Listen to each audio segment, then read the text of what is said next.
Yo, yo, yo. Lovers, Matt. I'm walking home alone. The road.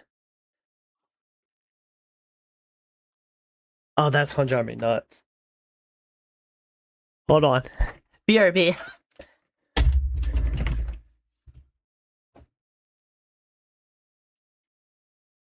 Yo, yo, yo. Lovers, Matt. I'm walking home alone. The road.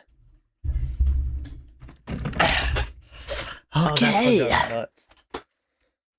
Yo, yo, Hold yo. on. BRB. It's an infinite loop.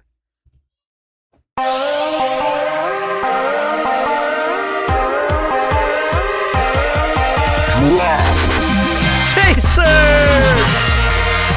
Thanks for the follow, Chaser. How you doing? Chaser How you doing? 566V. Let's play. Bro, Chaser, let's freaking play, dude. You trying to play some, Guild Wars?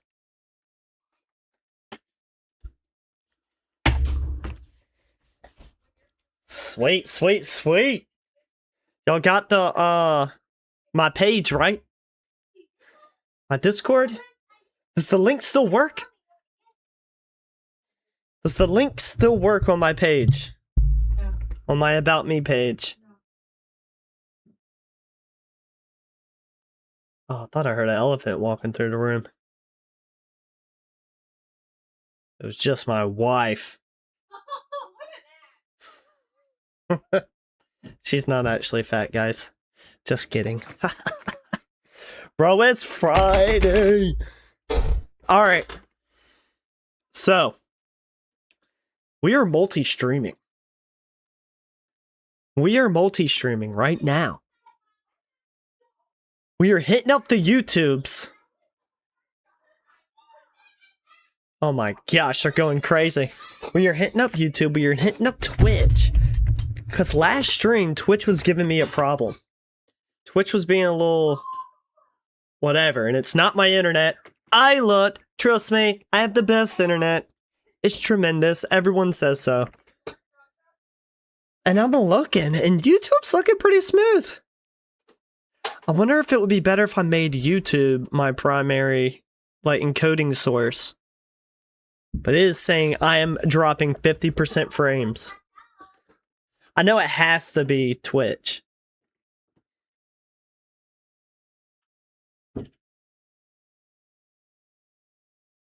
Because, let's see. Well, let's pull up the command center.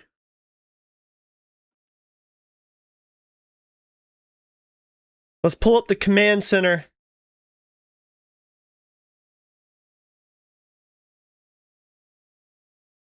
Yeah, excellent. Excellent bitrate.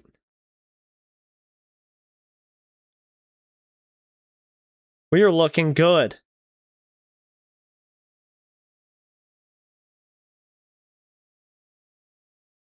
Nice. Okay. YouTube's looking good. Twitch. Let's see what Twitch looks like.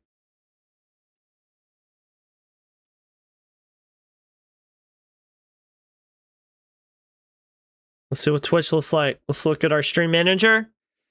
Bitrate's looking good. It says live excellent. Let me know though. I'll put these over here. But yeah. I wanted to start off, hang out, watch a little videos. You know what I mean?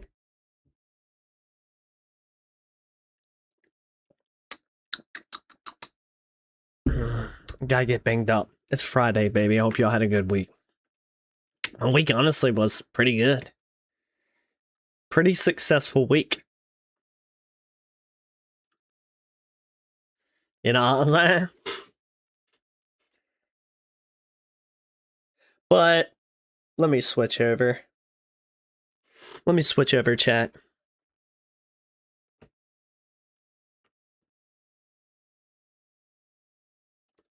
So I wanted to watch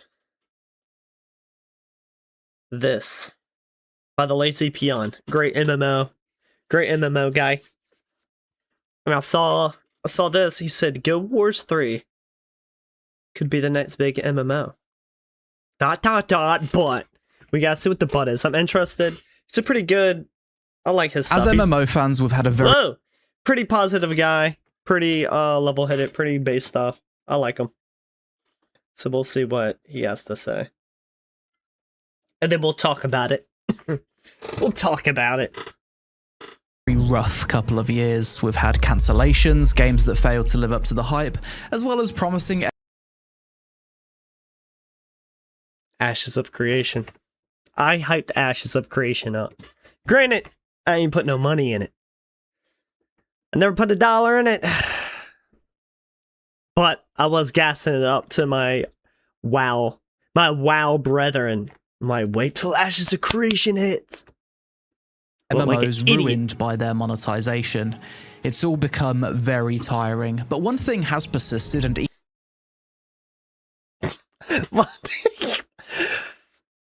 in real life threatening, these guys just don't look threatening at all, but they just popped up like these evil villains. Even grown stronger through all of this. And that's people's appreciation for the MMOs that do consistently show up and deliver quality updates over multiple years.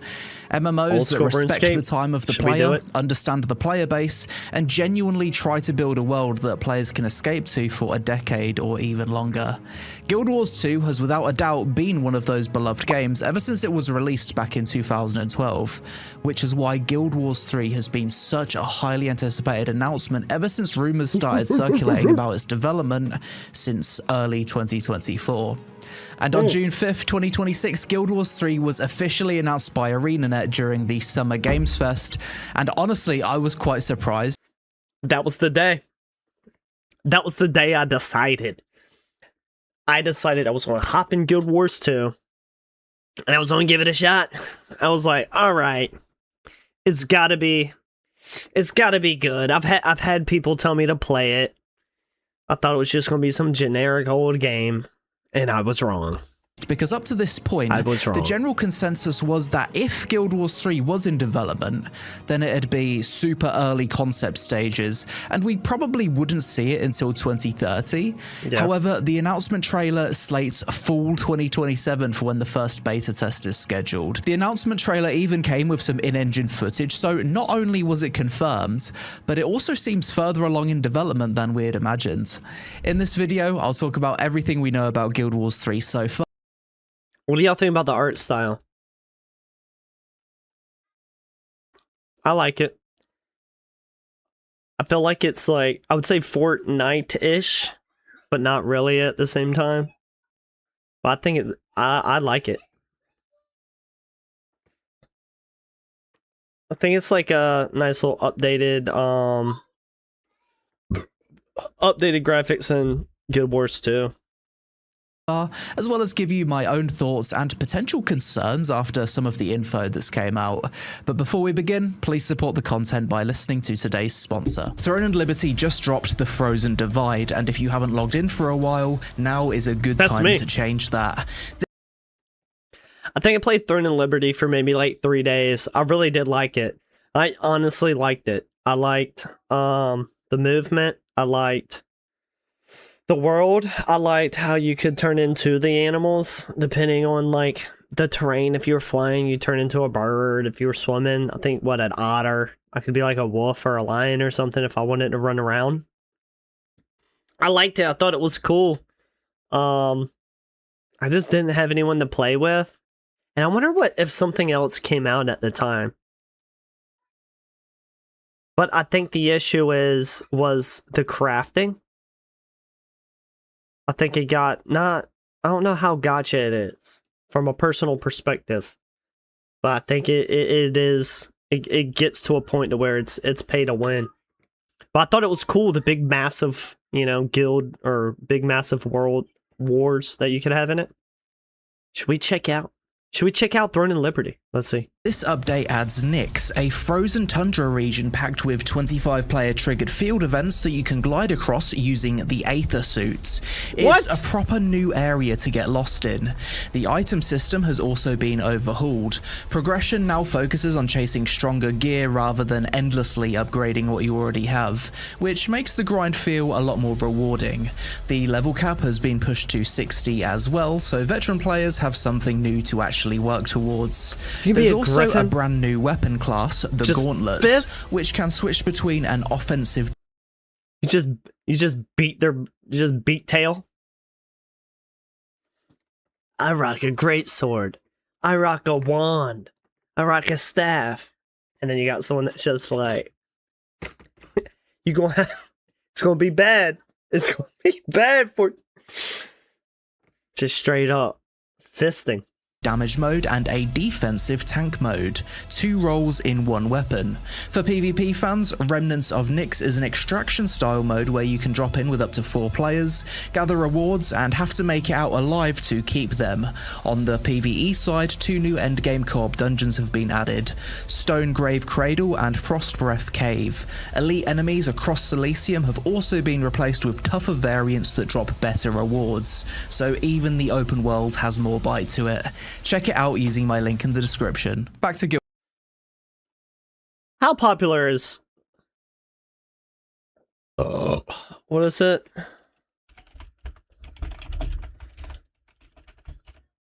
What's the site? I never do this, honestly.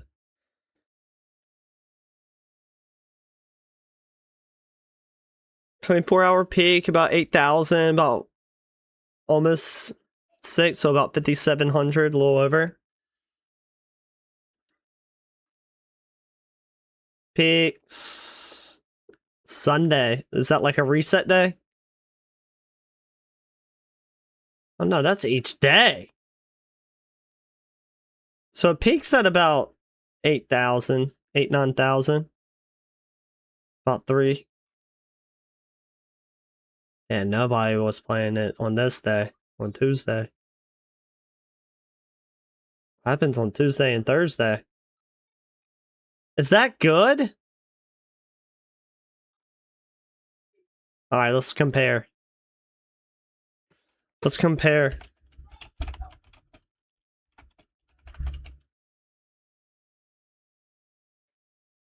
Let's hit a compare.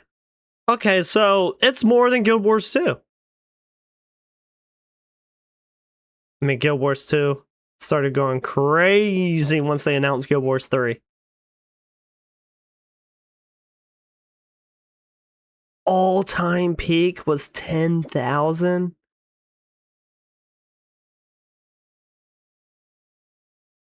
Holy moly. So the people that play it, play it. This, everybody peaked. Everybody was like, what's this new game? And they were like, eh. And it's just been that. Alright.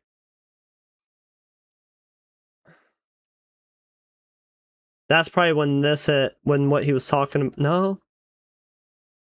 June 25th? When did this video come out? 4 weeks ago? Yeah, about a month ago. Yeah. Yeah. Everybody played again. And they've been playing. Playing the new expansion. What do y'all think? Should we check it out? Okay. Oh no, we'll look into it. We're busy with Guild Wars 2, honestly. And I just want to say, it's so nice that I get to make a video where I can talk about some good news for once. And it seems like the overall reaction from the MMO community towards the Guild Wars 3 announcement has been overwhelmingly positive. This isn't the usual blind hype-fueled hopium. It's optimism and excitement that one of the biggest MMO devs with a great track record is taking a swing at a new game. People are hyped for Guild Wars 3 for the same reason why people are hyped for the Riot MMO. Even though we don't know too much about the game, we trust that the people behind it will be able to make something worth playing. I have never once played League of Legends. I actually downloaded it. I downloaded the game and still never played it. I legitimately went and was like, let me try Guild Wars first. And then we've been on that ever since. I haven't even booted League of Legends up. I know nothing about the lore. Or, like, I know nothing about any of it. Do we have any League of Legends fans? Do y'all think that's going to be the game? So what exactly do we know about Guild Wars 3 so far? Well, the game's set over 1,000 years before the events of the original Guild Wars, so this is a prequel. It takes place in the Tyrian region of Or, which long-term Guild Wars fans will know is a region absolutely dripping in lore and magic. You play as a Veil Warden, which is basically a guardian of the land tasked with protecting these nature spirits called Veil Spirits. And rival guilds are in conflict over whether to protect or exploit the magic of Or. In a follow-up dev diary on June 11th, ArenaNet went deeper into the setting. This version of Or is set during what they call the Golden Age. The human gods are still actively present in the world, which is a huge deal for lore fans, because the gods abandoning Tyria is one of the most significant events in Guild Wars history. It's set before the First Guild War, which is the actual conflict that the entire franchise is named after, so we could potentially witness the origins of the Guild Wars themselves. ArenaNet also said, you know, I did not think too much into it when they said it was a prequel, but how long do you have that? How long can that game go on? Like the pacing is super important, and like how far back you go, I guess, right? Like how long can you keep the game going? Because the end is inevitable, right?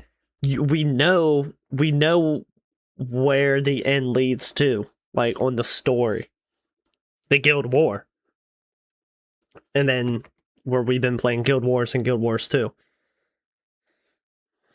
So, like, how do you work the pacing on that, or does it even matter? Honestly, does that even matter? Because doesn't Star Wars have an MMO like from the Old Republic days? Yeah, still going. I guess you could just make it work. That the story starts from a much more grounded place. It's about people and a guild trying to find their place in the world, rather than another world-ending dragon threat from day one, which honestly sounds refreshing after how escalated Guild Wars 2's story got towards the end. One of the biggest new features ArenaNet are pushing for Guild Wars 3 is a momentum-based movement system. The game director described it as the joy of movement, and the way it works is that you can run. How long is the WoW expansion that comes out afterwards going to implement this system? How long? I think it's gonna be direct. Like the next direct like expansion is going to implement this. Guarantee it. Slide, leap, wall run, even glide, and your speed carries over between these different movement modes, so you can build up momentum, then transfer that into more damage when you eventually get into combat. On paper, this sounds... Bro.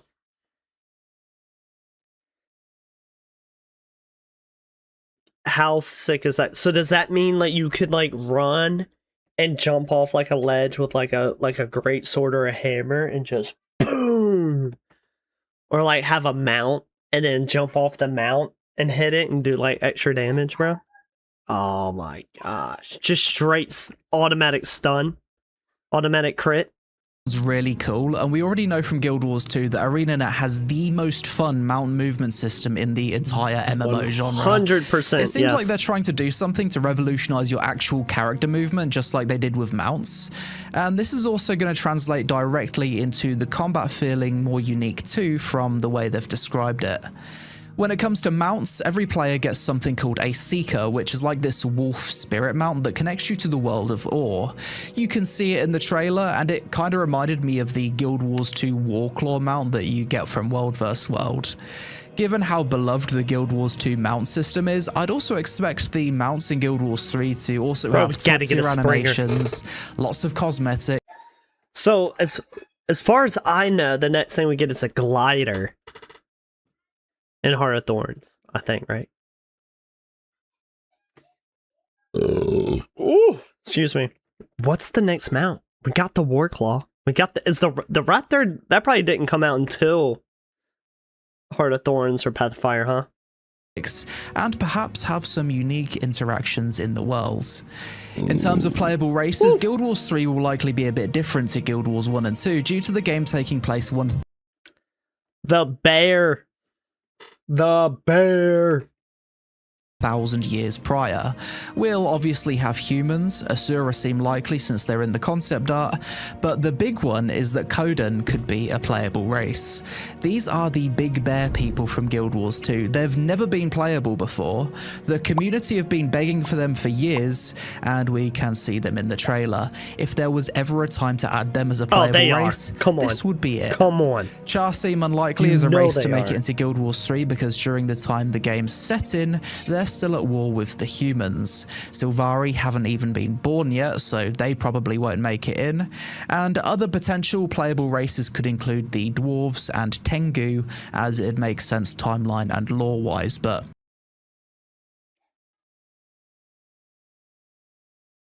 that actually looks sick.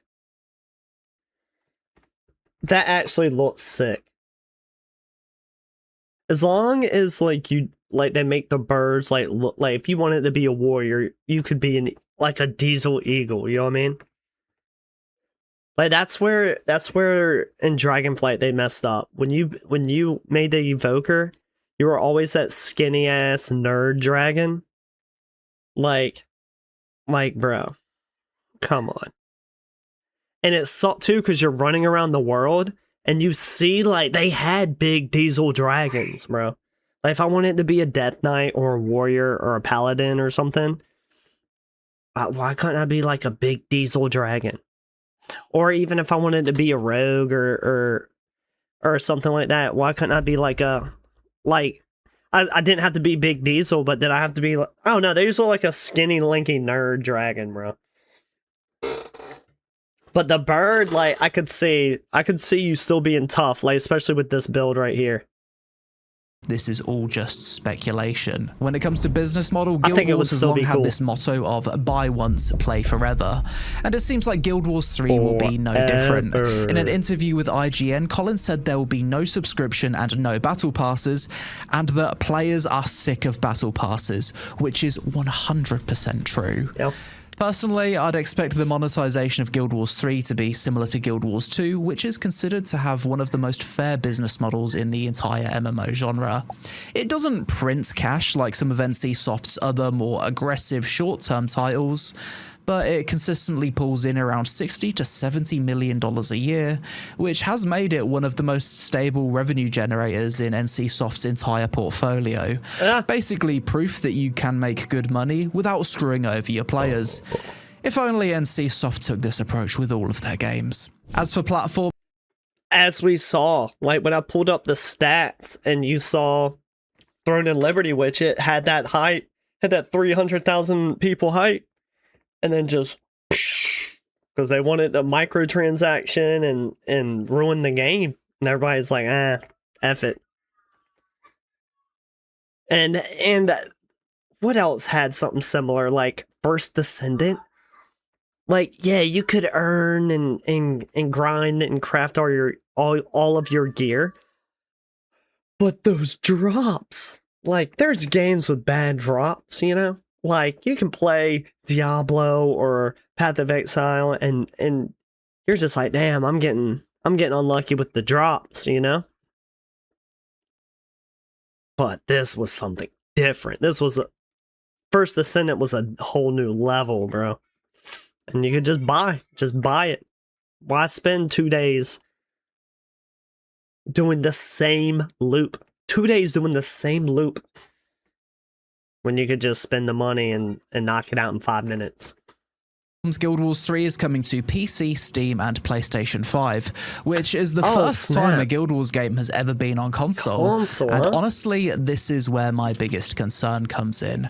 They're calling it an action-adventure MMORPG and describing the combat as emphasizing strategic skill use, positioning and movement where action RPG combat meets Guild Wars build making. Collins said the combat has been designed from the ground up to feel great on both controller and mouse and keyboard. Now, that's a nice thing to say, and we've heard similar promises time and time again, but historically, when an MMO tries to cater to both PC and console, what usually happens is neither feels amazing.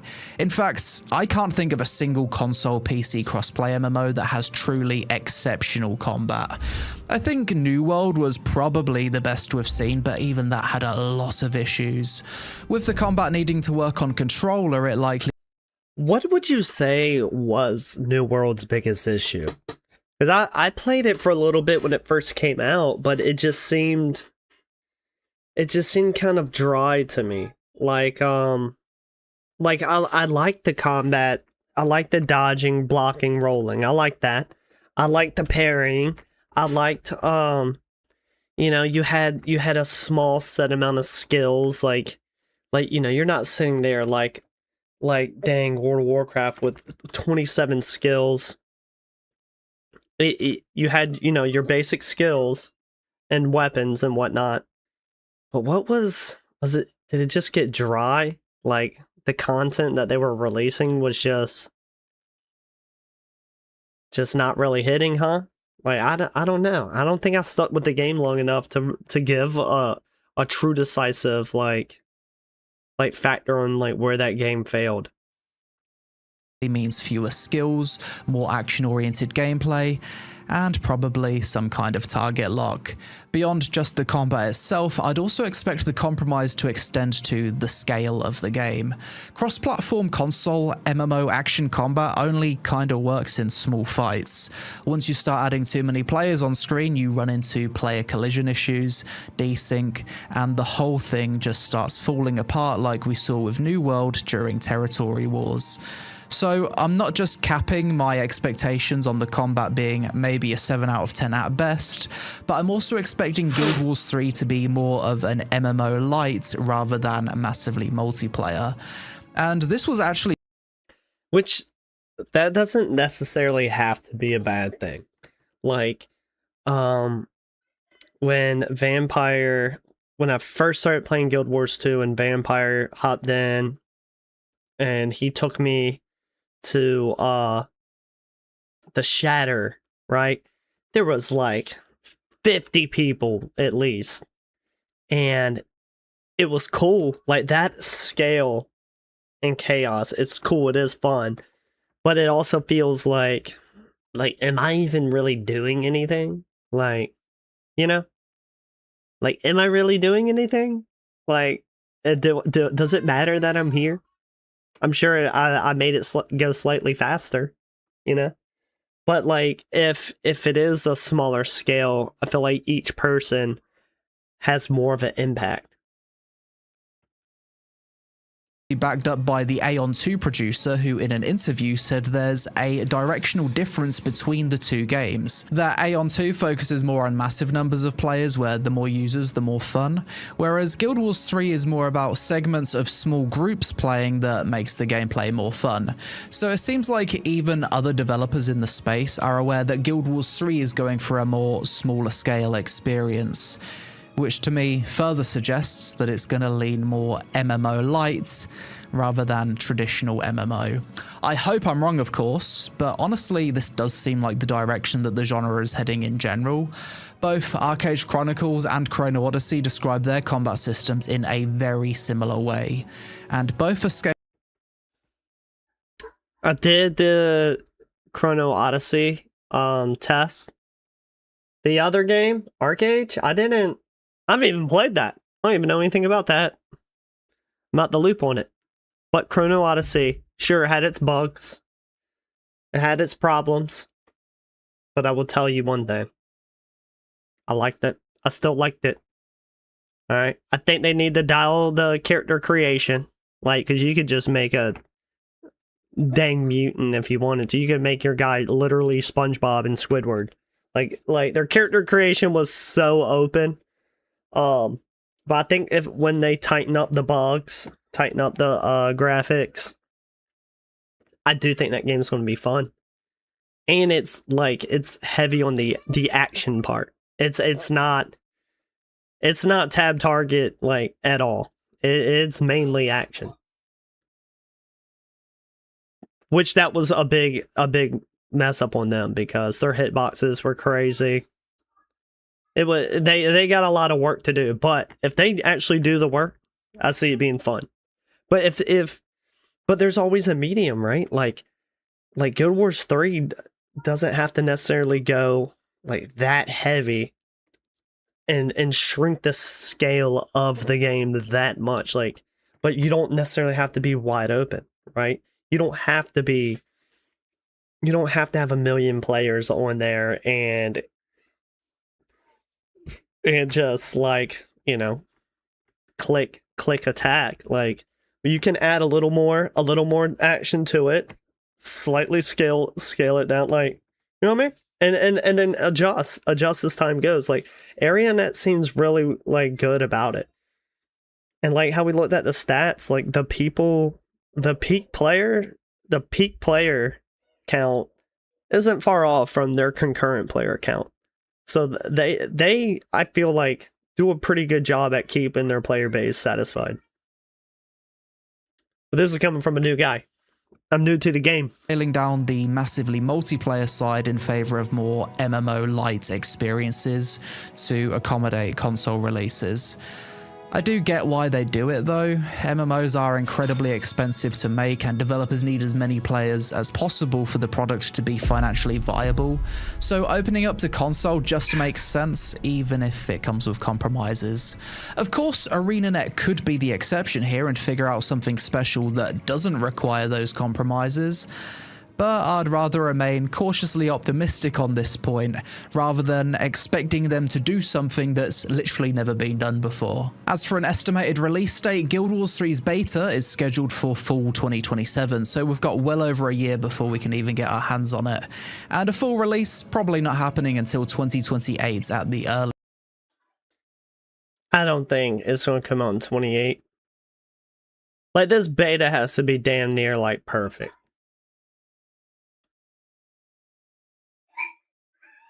Especially if they're doing a console release as well. Yeah. No. 29's pushing it. I say 30. I bet you it comes out in 30. 28, I wish. I hope. When it comes to the wider Guild Wars franchise though, ArenaNet have confirmed they're committed to developing all 3 Guild Wars games simultaneously. Yep. Guild Wars 1 is being actively developed under a separate game director with its own dedicated team. As for Guild Wars 2, game director Josh Davis said there won't be a new expansion for the next 18 months, but there will be quality of life updates, a new World vs. World Borderlands map, which is actually the first World vs. World map in years, and a large-scale modernization pass where they're going to spend nearly a full year going back through each era of Guild Wars 2's content and bringing the older stuff up to current standards. They're also building a... And apparently they've even slightly done it before, because when I was playing base game and Living World Season 1, like, people were coming in my chat and being like, oh, back in the day you used to have a group of 5 to do this, but they redid it to make it like soloable, to get through the story.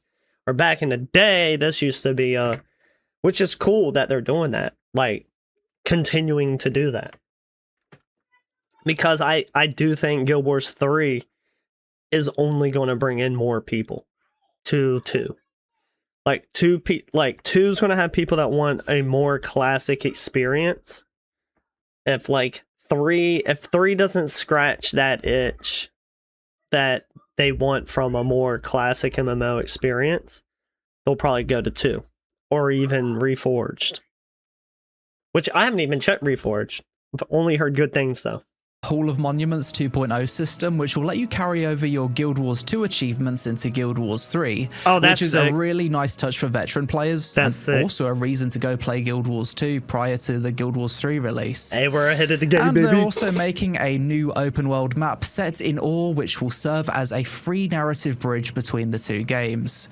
In a follow-up live stream on June 9th, Davis also confirmed that the Guild Wars 2 team is not being moved over to work on Guild Wars 3.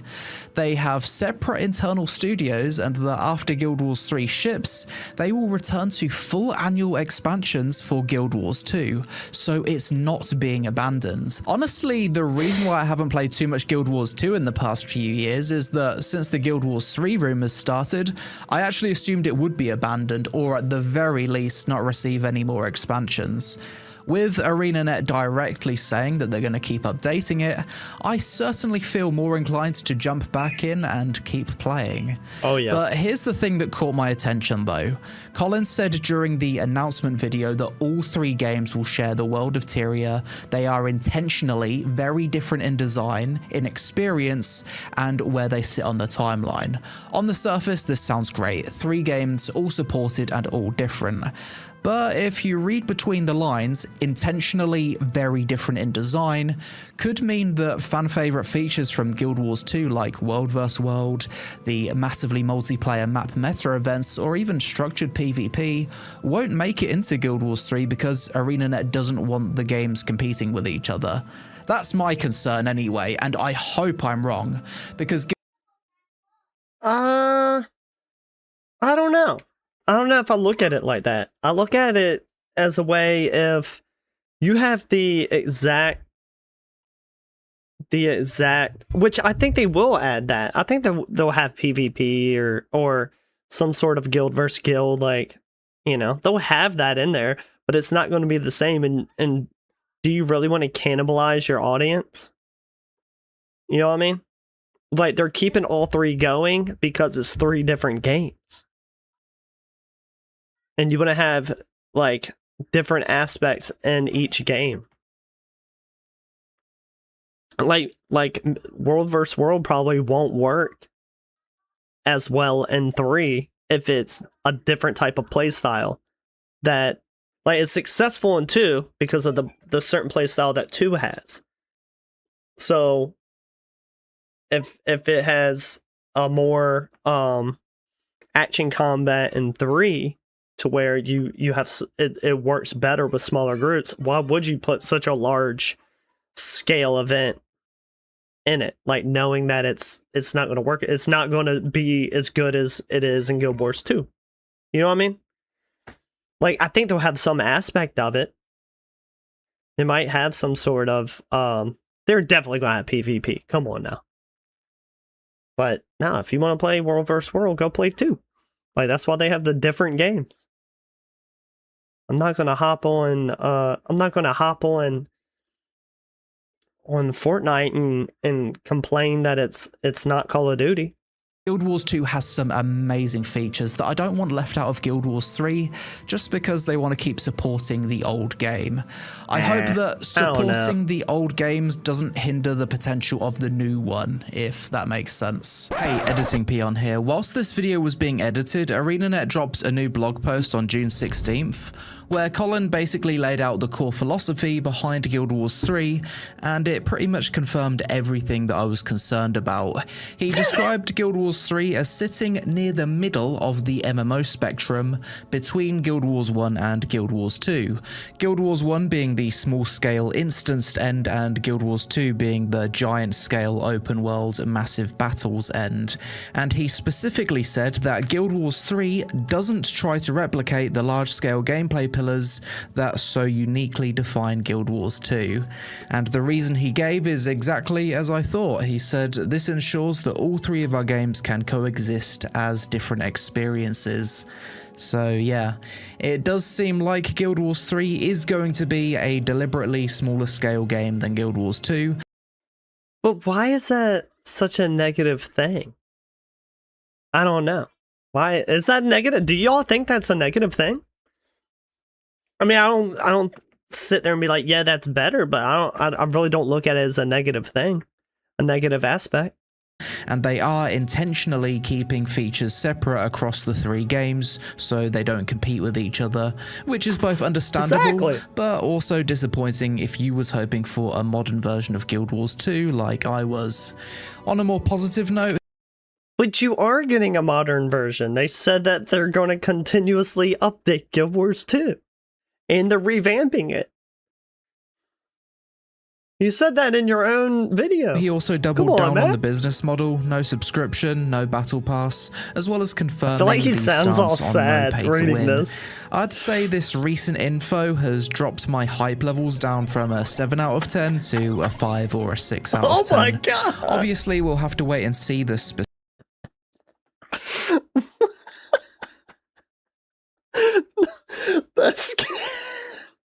The scale. Oh. And he's all sad. We can visually see. Of 10 to a 5 or a 6 out of 10.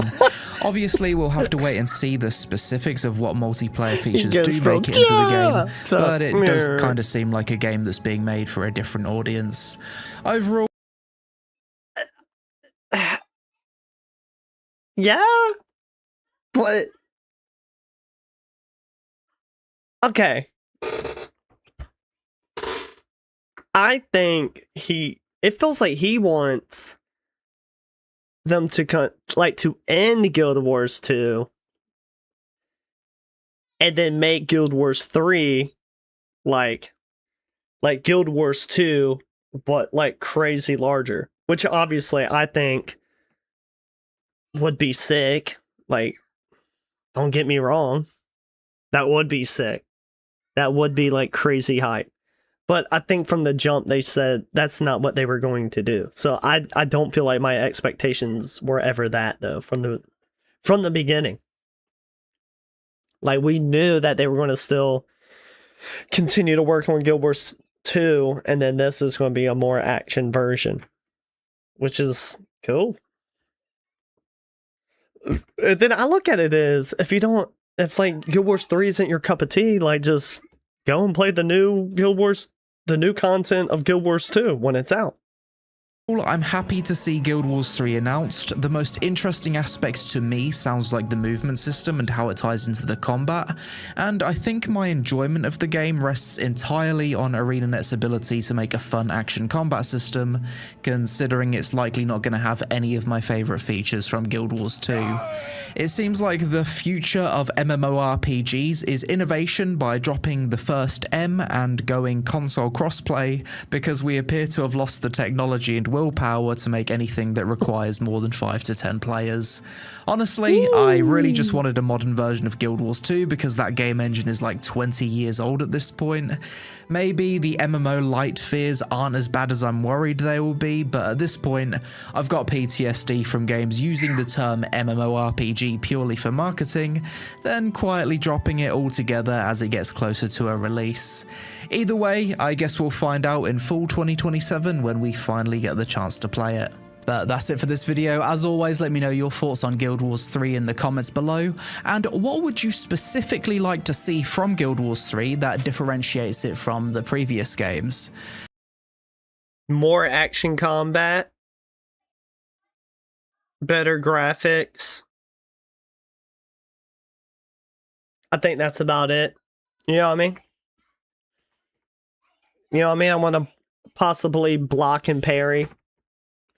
And like a closer scale of combat. That's actually what I want. I like the lazy peon. I think this is a great video. Y'all should whoa. Y'all should give him a like. Go check out the video. Give him a subscribe. What the heck? What the heck? Give him a like, give him a sub. Lazy Peon's the goat.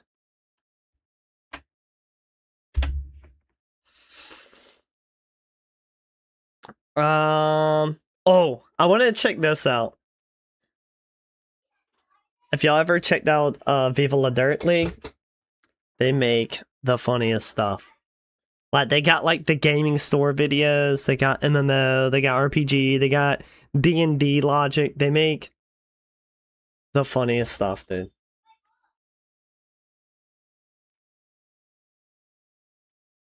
In addition, the king added 5. Okay. I will say, this is an insane problem playing pubs or just playing like lower ranking or I don't know, just playing Marvel Rivals, bro. Some of these healers, bro, they don't want to heal. They want to sit in the back and do in DPS.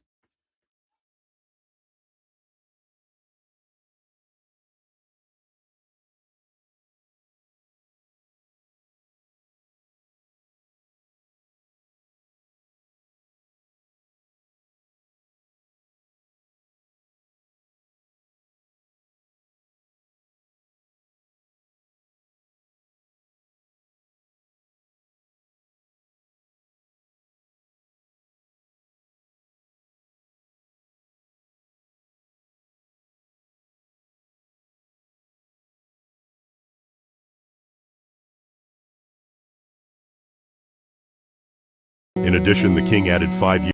What does that? I don't even know what this one was, honestly. I just saw it was a WoW one and I clicked it. That was pretty cool, I guess. I don't get the voice acting on it. Oh, man. I guess the classic WoW players will get it. The classic WoW players will get it. Y'all should follow Viva La Dirt. They got all kinds of stuff, dude. Give them a follow, give them a like.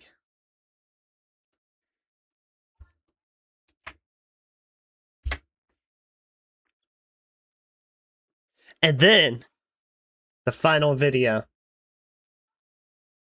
that I wanted to watch is my boy, Force Gaming. I cover a lot of different games on the That's honestly where I was about to start off with. He covers a lot of different games, a lot of upcoming games. I guess due to doing this, he gets a lot of early access and he can give you he gives good opinions. I feel like he gives good, honest opinions.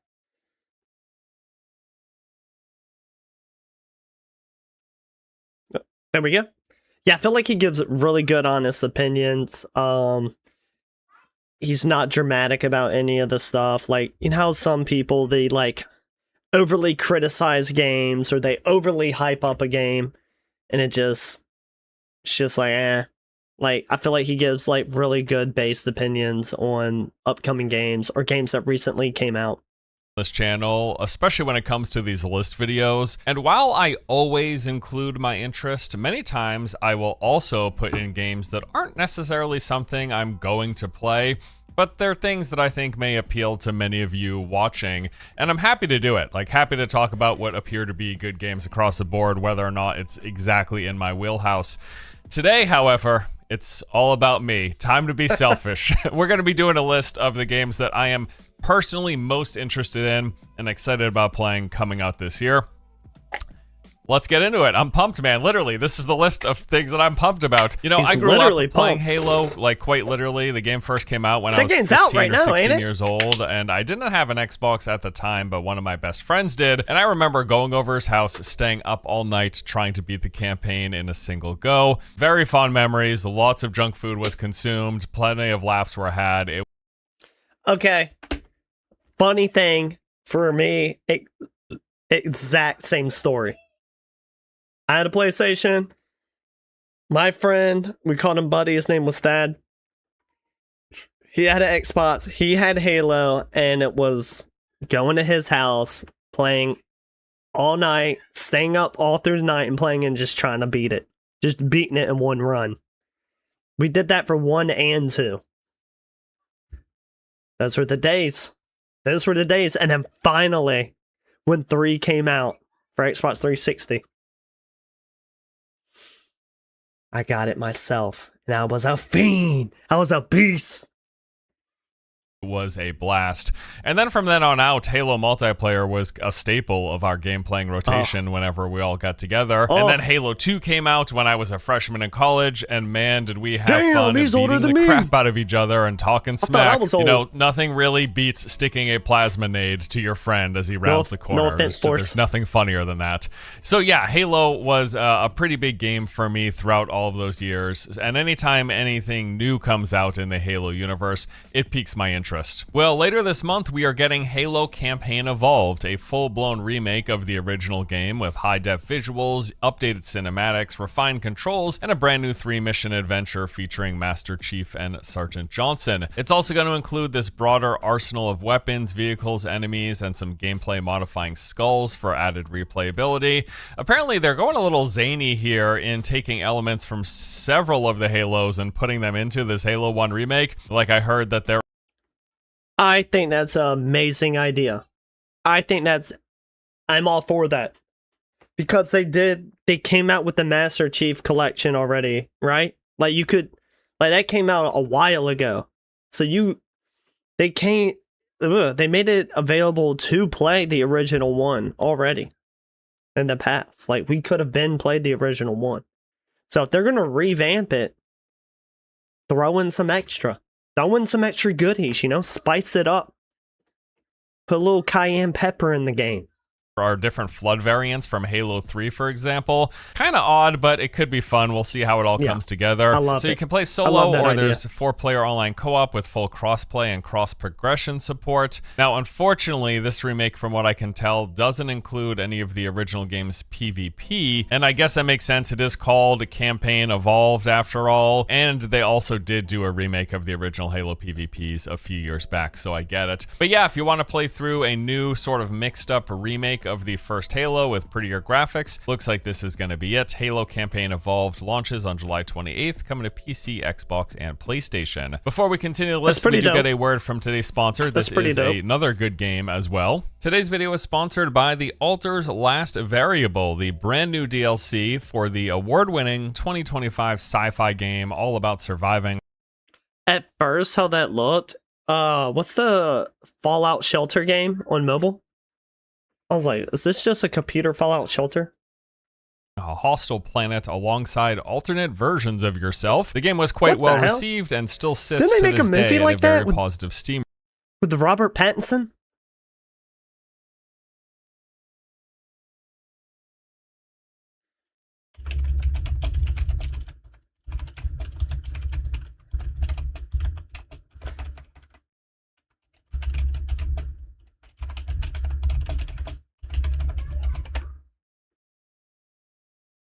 Mickey 17?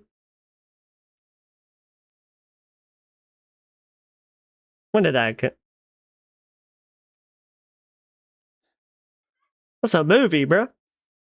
All right, rating with nearly a 90%. Now, they've just released the Last Variable expansion. This adds 20 hours of brand new story content to the game, in which you will play as Jan Scientist, expanding an underground base, uncovering the planet's secrets, and managing specialized altars, including the geologist, biologist, chemist, and physicist. If you like survival mechanics, base building, exploration, and time management, all in a sci-fi setting, this update delivers all of that, along with a new, interesting story. The Last Variable expansion is available now on PC, PlayStation 5, and Xbox Series X and S. Also, the base game has a 50% discount, along with the deluxe edition, which includes the expansion, having a 35% discount. Thank you to 11-Bit Studios for sponsoring today's.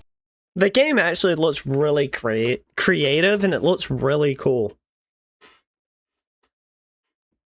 I think we should check that out. That game does look actually pretty cool. Video. To learn more, check out the link below. All right, let's get back into the list. You know, I know people are kind of tired of extraction games. I get that there's some fatigue here, but I still find myself really enjoying multiple player, and it's extraction, and it's grimdark with big dog swords.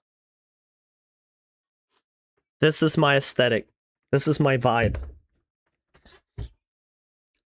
This is my jam right here. Hold on, we gotta look into this one. the genre, especially for new games when everything is fresh, there's no established meta, and the player base isn't yet too try hard. Well, Mistfall Hunter is one such game that looks fairly promising. Having played a couple of hours myself in some previous tests, I did enjoy what I saw. It's like someone kind of took this Soul-style, more deliberate combat, added some class mechanics, tossed it in a dark fantasy world, all of that plus having the typical extraction game framework. Combat is more slow and deliberate. You got a lot of I will say, one reason I think I'm not a fan of extraction games is I think they coincide together because I'm usually playing by myself, which causes me to like I'm just sitting there stressed, like riddled with anxiety, running around like hoping I don't die and lose all my stuff. Like I feel like my anxiety levels are too close to the fun levels, you know? Like it's not like a little bit of anxiety to keep me on the edge of my seat, which is good, and then I'm having fun. I feel like I'm like probably more stressed out than I am like playing and having fun. But if I was in with a party, I feel like that would take down the stress because, you know, I got people with me. But maybe I will check this one out. 100% sure. Animation locking, forcing you to commit when you attack. It's got 6 classes to choose from, each with a couple different playstyle options. And then there's further customization with weapons, skills, and upgrades, and gear loadouts. And then beyond that, yeah, it's an extraction game. So you load into a map, you go around picking up items via chests, you kill creatures, there's normal versions and bosses in the maps, and then there's other players running around that you will be fighting with. The whole goal, of course, survive, extract with your items. They get these portals that spawn after a few minutes on the map. Yeah, overall, I enjoyed my time with the game. Again, I've played for maybe like 5 or 6 hours, and I'm looking forward to playing more very soon, as Mistfall Hunter is set to release on July 29th, coming to PC, PlayStation, and Xbox. The original... Alright, hold on. Hold on.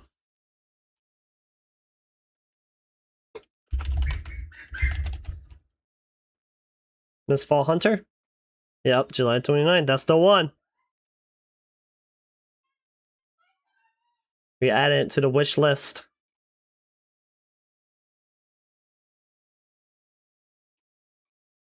How much y'all think this is going to be? If they're smart, it's not going to be no more than $40. Because what was Arc Raiders? That was like $30, wasn't it? They're smart. I just don't know how. They're smart. I think they keep it on the cheaper scale.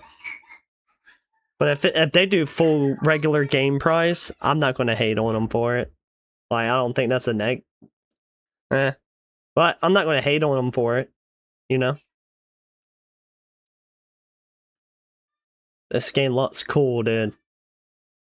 Let's see. Let's see a hype video.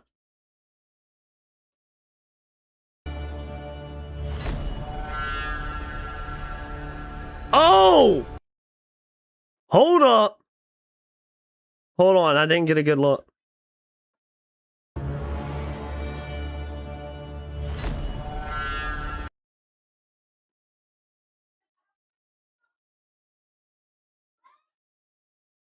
Yo, this game's gonna be good.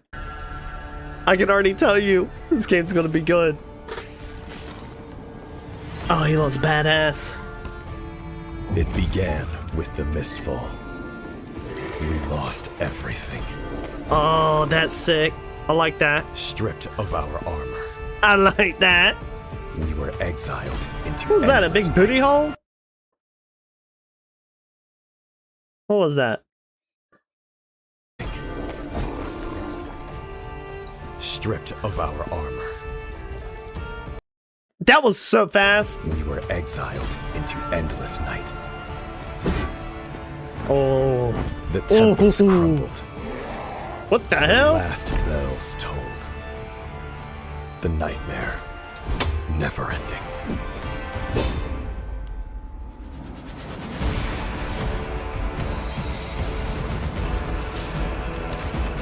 Oh! Oh, that's a sick rogue. I'll tell you what, that shit's gonna drive me nuts. If they're like to another player just completely invisible. Oh my god. I hope they have like PvP, you know, like 3 versus 3 or 4 versus 4 or something. That would be fucking sick. But how could we rest in death's silence when evil calls so loudly? Whatever horrors we face, Oh, good block. whatever price we must pay, we must make our stand.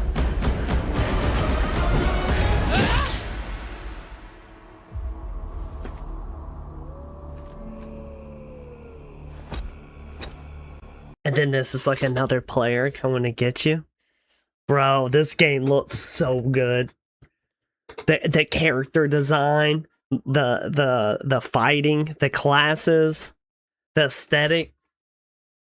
Bro, this is a game that was made for me.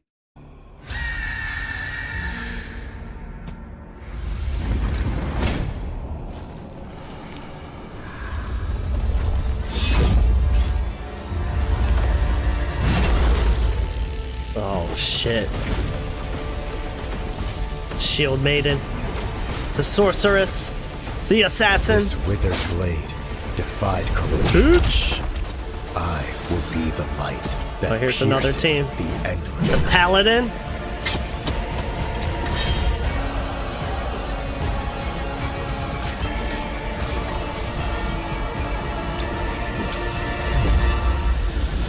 Just chopping his legs. Shatter the dark. Bro, this game looks sick, bro. The 29th. Damn, what is Monday the 27th? So Wednesday? That shit looks good. XCOM is probably one of my all-time favorite turn-based Hey, games. we might and have you to know check what? that I out think Star Wednesday. Wars is pretty cool as well. So what if they made a game that was just like XCOM, but Star Wars? Well, that exact thing is happening, and it's coming soon. Star Wars Zero Company is described as a single-player turn-based tactics game set in the twilight of the Clone Wars. The game I'm not a hater of turn-based or strategy games, but they never really drew me in. You know? Like, I don't know. They never pulled me in. I've never really been into them, I guess. play that we've seen looks pretty good so far. I like a lot of the special move cutscenes they incorporated into combat. We saw some variety in locations and then various storytelling sequences as Does that mean I'm just dumb? Am I just too dumb to enjoy strategy games?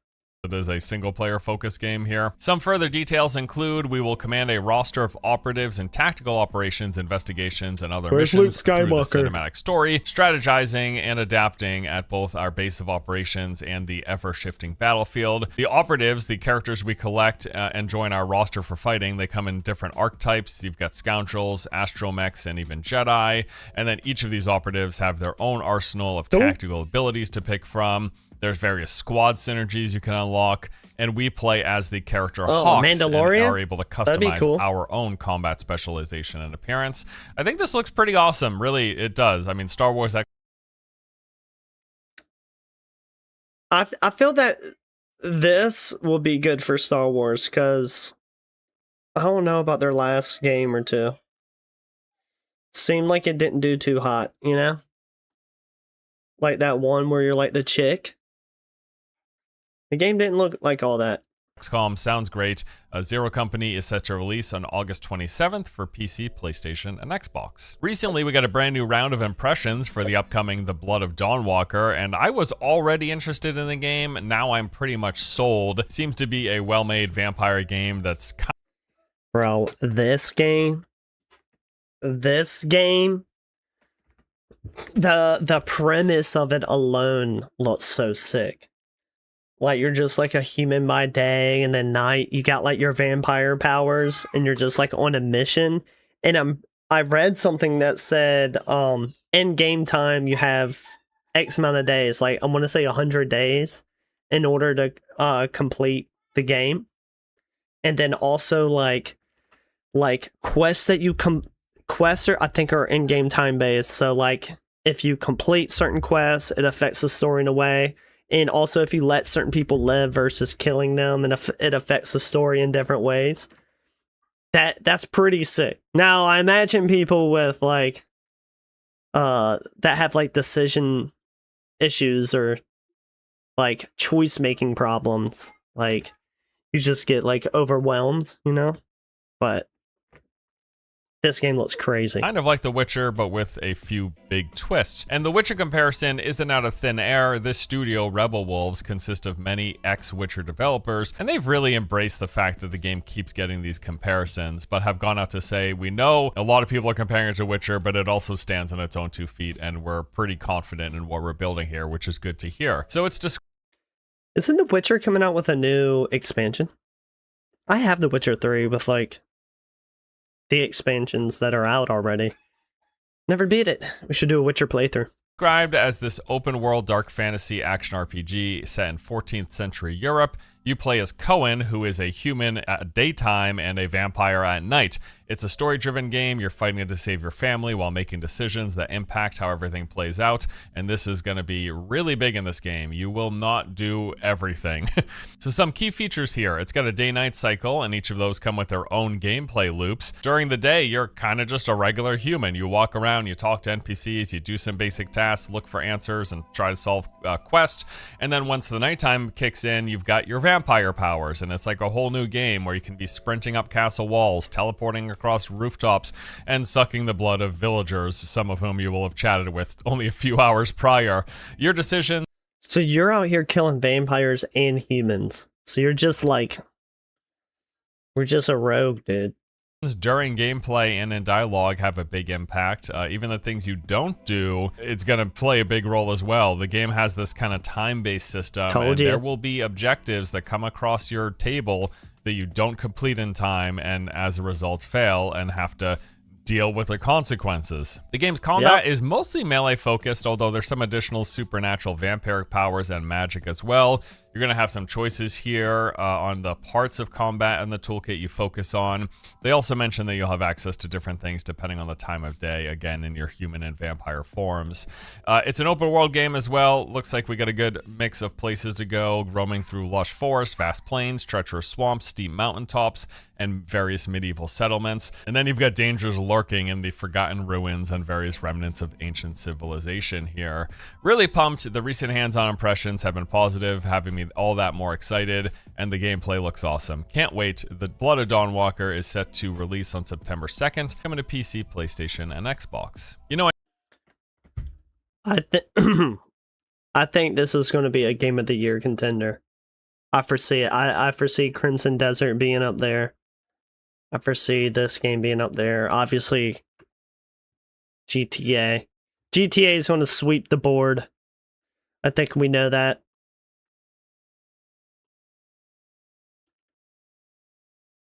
Which, you know, I think that's cool that they do it, but it does stink just knowing like one game is going to wipe everything out. I don't know. I like the competition. I never really got much into the tabletop action, but I have always really enjoyed the Warhammer universe. Since you said tabletop, I'm played. like... And Warhammer 40k Dawn of War 4 looks fantastic, dude. Amazing. Yeah, like, games like this, like, they do look cool. Like, don't get me wrong, but it doesn't seem like something that is me. Like, I don't see myself sitting here just playing this all the time. Now, Warhammer does make it, I think, cooler than other games where it's just normal, real life battle stuff, because this involves orcs and crazy robots and magical creatures. So at least I think Warhammer is slightly pretty cool because it spices it up a little bit. All the gameplay I've seen has been cool as hell. So this is a real-time strategy game. You're going to take command of one of 4 unique Warhammer 40k factions, fighting through over 70 campaign missions, on top of the game having highly replayable Last Stand skirmish and multiplayer. This is very much a traditional style RTS. You will be building up a base of operations, growing your armies, and then venturing out through the maps to eliminate opposition and take control of valuable resources and points of interest. You can play as either the Space Marines, Orcs, Necros, or the Adeptus Mechanicus. Every faction has their own unique commanders, units, buildings, and gameplay mechanics. Once again, we got a story campaign. He showed the Blood Angels when he said Adeptus Mechanicus. With over 70 missions. This will be playable solo or co-op with friends. There are multiple multiplayer modes with 1v1, 2v2, and 3v3, alongside the AI battle skirmishes and the Last Stand mode. Yeah, man, this game looks really cool. Been a minute since I really dove into an RTS, but I'm excited to give this one a go. Warhammer 40k Dawn of War 4 launches on September 17th, coming to PC. Much in the same vein as Halo, Gears of War has always had a special place in my heart, that place being roadie running into cover before. I was such a I was gonna say Guild Wars. I was such a Gears of War dude. Like, it was perfect for me. It was like just so raw and like edgy, and I'm like, how old was I? 15 when it came out, maybe. It was so awesome, and I fell off of it, you know. I beat the first 2, and I haven't played 3, 4, 5, or however many came out. But now they're acting like this, not acting, but they're saying this one is a prequel. I kind of want to, you know, I want to check it out. What's up, Vampire? I have a fun story about Halo and Gears of War, dude. Halo 3 and Gears of War. I would rotate through those games. I would rotate through Modern Warfare 4 or Modern Warfare. So I think, what was it, Call of Duty 4 technically? But Modern Warfare, Halo 3, Gears of War, dude. And then Gears of War Online, you had that glitch to where if you like did like I believe it was like some like squat and jump thing, you could like float in the air and kind of zoom through the air, like you're on a zip line or something. Good times. No look blasting my friends around the corner with a shotgun, or maybe landing one of those sweet sniper headshots from across the map. My God, the sound effects for this thing are so good, so memorable. Well, Gears of War is back. It is returning, and I really like what they're going for here. The latest game takes things back to basics, with the premise being that we are playing through the events of Emergence Day. The game will include the original cast of characters when they first earned their stripes fighting back the Locusts. There is, of course, a full story campaign where you can play solo or with friends. They've got the Horde Siege PvE, the Wave Survival mode, back with some new twists and improvements. 4 players, bigger battles, larger maps. There'll be classes to pick from, with that being Assault, Marksman, Medic, or Breacher. And you can team up with multiple squads to conquer shared objectives and take on world bosses. That is really cool sounding. I don't know. It's been a while since I've played Gear. That's actually pretty dope. World bosses? So wait. How does that work? Like, it's not an open world like Division style with other people, right? Like, if there's a world boss, do you just look on who's actively playing and y'all just like link up and getting it like almost like an instance in a way or something? How does that work? But I like how that sounds. And of course, they've got competitive PvP. There's all new maps and refined 4v4 the PvP modes, is gonna be good. Ranked and social playlist with updated controls and movement to make it feel more fluid. Cover still plays a big role, of course. You're going to be jumping, vaulting, sliding, roadie running. Who could forget that, right? Yeah, man, this looks good. I don't know really how big the Gears franchise is going to be in 2026, but for me, this checks enough nostalgia boxes that I'm on board.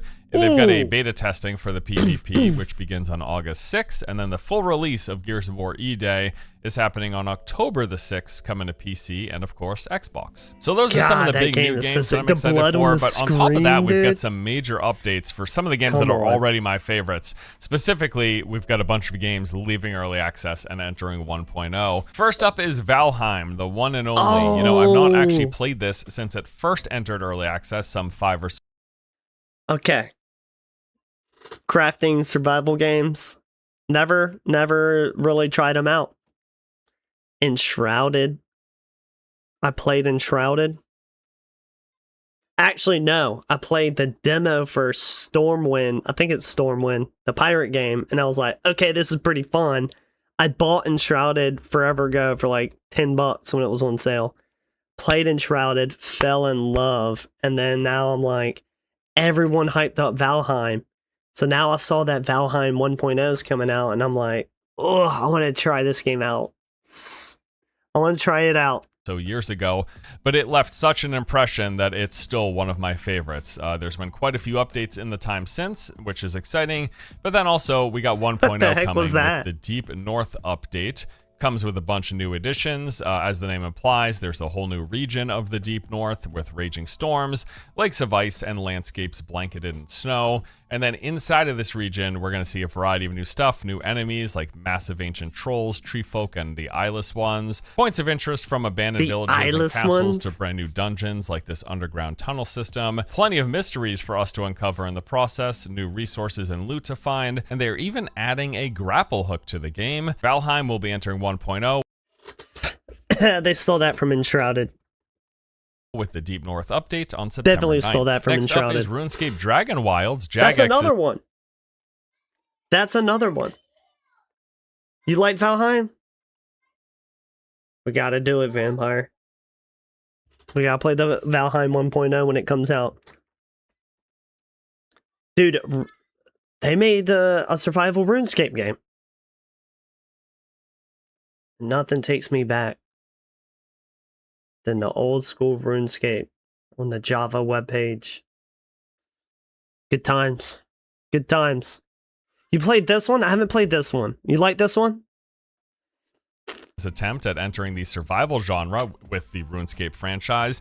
And I gotta say, you know, I really like what the foundation of what they built here, but my initial playthrough was incredibly short. I went from 0 to maxed out gear, killing the final boss, and fully progressing my character in around 15 hours when it first entered early access, which is like barely a tutorial length for most of the survival games I've played. That said, however, there have been a lot of updates since I played last, and I heard the game is already much bigger and more fleshed out, and there's even more to come. The game will be launching into 1.0 on September 15th. With that, they're going to be releasing the Scorned Wilderness update. Not a lot of specifics are out yet, but we're going to be getting a bunch of new stuff, new zones, quests, gear, dungeons, progressions, and updates. I like the way on top of the metric tons of stuff that they've released since first entering early access. Which one did you like better, Vampire? Dragon Wilds or Valheim? You have to pick. So 1.0 launch coming on September 15th. My man's it's right also in going to be coming to console. This game does look cool as well. I have not been shy or quiet about my love for Enshrouded. This game managed to deliver not only an interesting survival experience, but also one of the best senses of adventure that I've had in gaming outside of MMORPGs. I love this game. I love this game. I didn't even beat it. RPGs. It really is something special. If you've not played it, I already highly recommend it.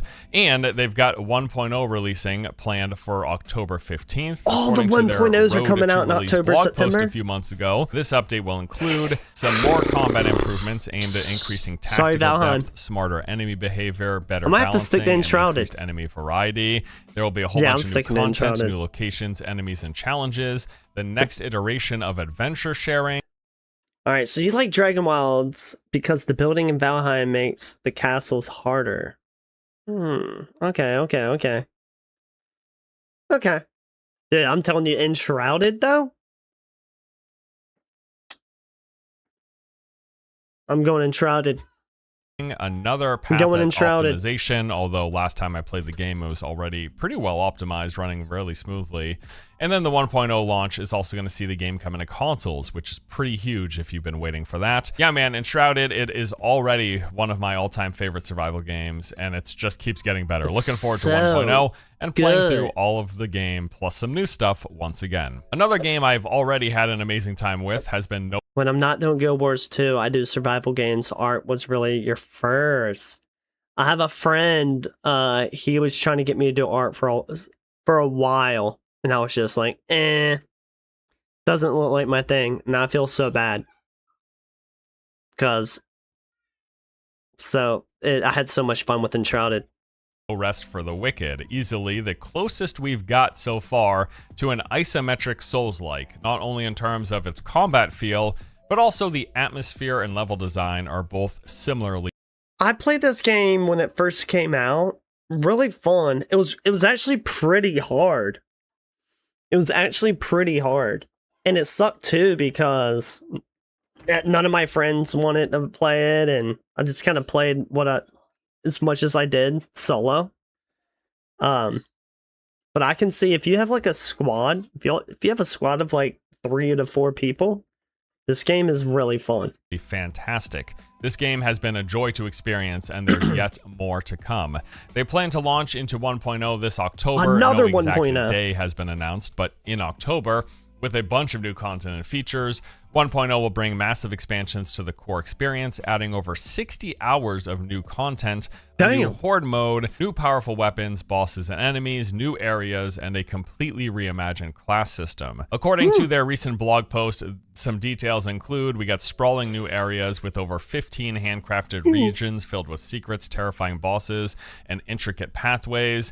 Increased gameplay flexibility and deep progression. There is an all-new class system and progression system that allow you to fine-tune your character to your exact playstyle. 2 players using the exact same weapons will not play alike depending on the other choices that you make. Persistent multiplayer, you can share your journey in free private realms where the world evolves even when you're offline. They've got the final arcs to the game's story, some endgame content. And I feel like that's pretty good that they allow the game to continue when you're not on. I like that. I like that a lot. I'm also a lover of Mountain Blade Warband, Crusader Kings 2 and 3. Mountain Blade? What is that? Let me check that out.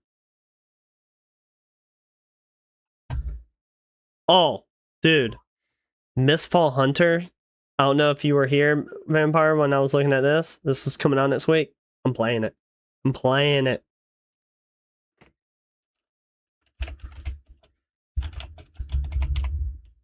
Mount and Blade. What is this?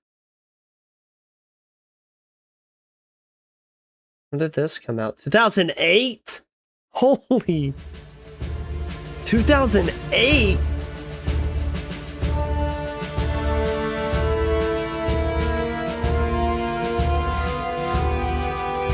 This ain't even rendering. This is giving me almost like third person view of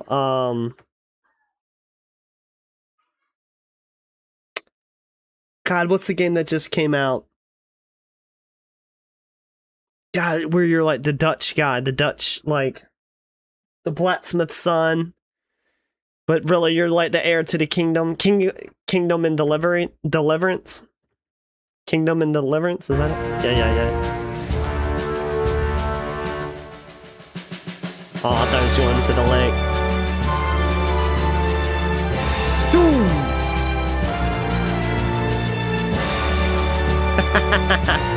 This actually looks pretty good. Alright, hold on, let's check out the newer versions. Napoleon Wars? What's Warband? I don't even have videos.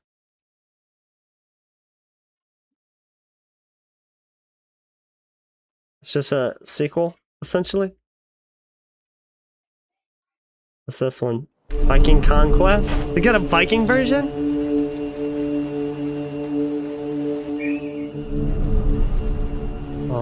a Viking version, dude.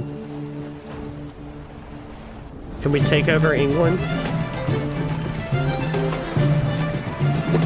I'll see that. There's like 3 people on that boat. He'll go, dog, go.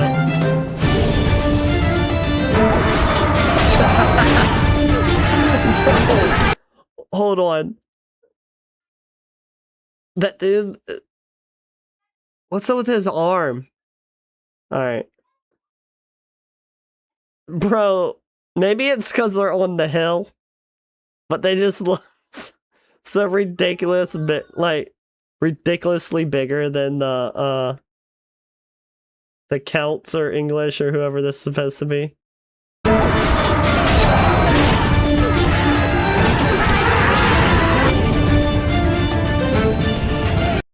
Look at warband. So when you move around on the map, you're just a mini on the world map. When you go into battles, you're in first or third person and order your army around so you can be sworn into a king, be king, or be a bandit or a soldier for a lord. Okay. Oh! Hold on. Right here. Boom!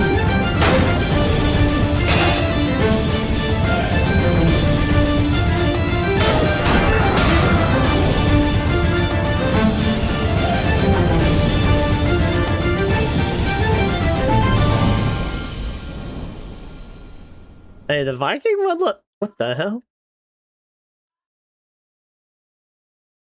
What the? The Viking one looked pretty good. The Viking one looked pretty good. And replayability, you'll be able to test your skills in challenging new activities designed for even the most experienced players. And then cross-play and cross-save will be there between PC and console. Awesome to hear. No Rest for the Wicked. Amazing game. Loads of more stuff coming this fall. Can't wait. And that about does it for the list here. These are the games that, again, I am most excited personally to play and dive into for the remainder of this year. Good times ahead, lots of great stuff. Recently, I've been playing a lot of MMOs. I went back and spent some time with Guild Wars 2 a few months ago. A couple weeks ago, I played a bunch of Core Punk. And just as of this moment, I'm about 2.5 weeks into my revisit to the Elder Scrolls Online, which has become my new obsession. I just keep logging in every day, excited to play. Lots of stuff here. Not so great news for ZeniMax Online Studios, but that's another story for another video maybe. Anyway, that's my personal list. Hope you guys enjoyed it. Let me know what other games you're looking forward to. Right. I know there's some big omissions here, like there's no Grand Theft Auto 6, and you know I'll probably get around to playing GTA 6. I don't know if I will. I played GTA as a kid, and I really liked it. I just haven't really been into the franchise in recent years. You, brother. So, like, I am excited for GTA 6. Like everybody, it seems really cool, but it's just. You know, I don't know. I'll probably play it. Maybe I'll talk about it some. But as of now, I never even played GTA 5. I got one for you. I haven't even played 4. Last one I played was San Andreas. Hey, give Force Gaming a like and a sub. Also, in Mountain Blade Warband, you can marry and have kids. In the first one, you could only get married. You can also die and your kid becomes your playable character. Holy, you can just play generations. Warbound and Mountain Blade 2 came out 3 years ago. Okay, much more up to date. Is it bad? I'd be more hyped for new and correct Saints Row. No, I mean, I haven't played Saints Row. Saints Row looked really cool, but it also looked like it went really crazy. Like, it looked like there were like aliens and like the skins looked kind of crazy. But Saints Row looked real fun.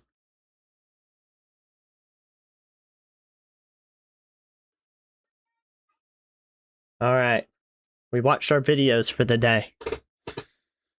It's time. Dubstep gun makes people dance to death. Oh my god, that's insane. That's actually hilarious. That's like the little disco ball in Fortnite. You like throw it, it makes them start emoting, and you can just like get away and heal. Alright, hold on. I'm back in like 1 second.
Gotta get some fresh water.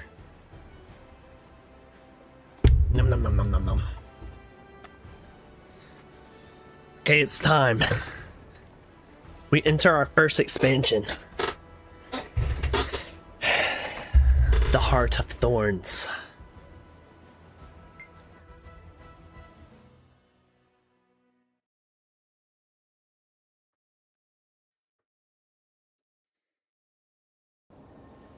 Also, it has been nerfed a little. But get ready for the maps to get harder. Also, my PTSD from Pocket Raptor noise might trigger. It was so bad the devs made it so the sound would play randomly around, thick in the foliage, just to freak you out. Oh my god. Whoa, am I blinking? What the heck?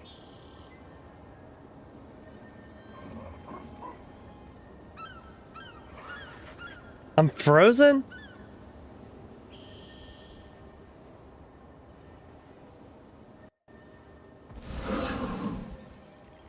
Alright, hold on. Hold on. Are we good? I think we're good.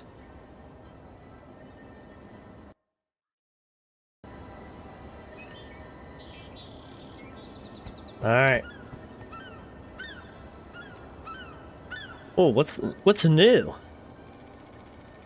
Your game is fine, but you're having some stutter. Oh no. Oh no.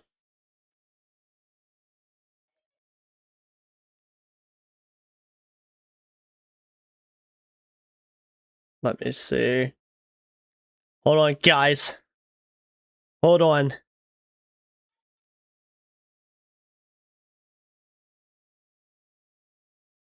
Let me exit out of some of the things.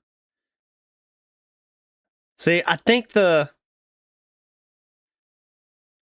it's lying to me. It's saying my bitrate is pretty good.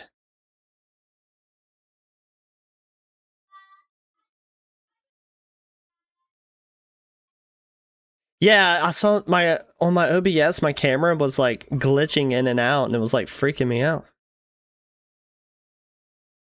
Alright, we're good? Alright, Vampire. Thanks. We're good to go. Alright, so the Pocket Raptors. What's it say? Is this the new stuff? New hats? I got it here. Get our wizard vault.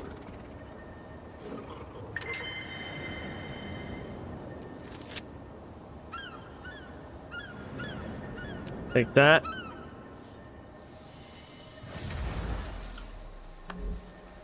Heart of Thorns. You're getting the story. We're in. What are you two gossiping about? Talking to me? After everything Lion's Arch has been through, I think a makeover is just what we need. Oh, we're right there. Alright, boys.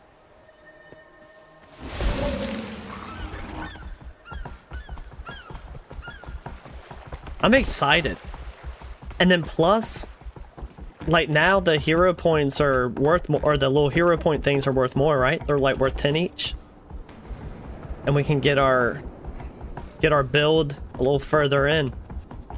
Because right now we just have the greatsword and then the shroud upgrade.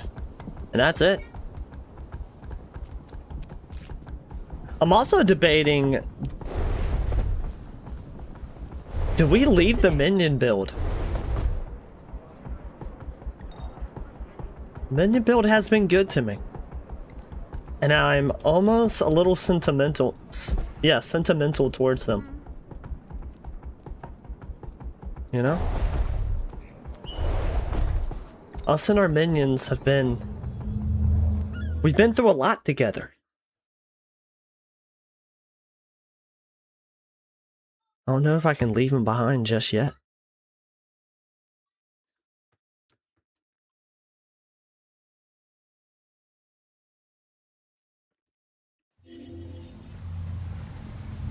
Welcome to the jungle. Whoa. I haven't been to this area. At least I don't think I have.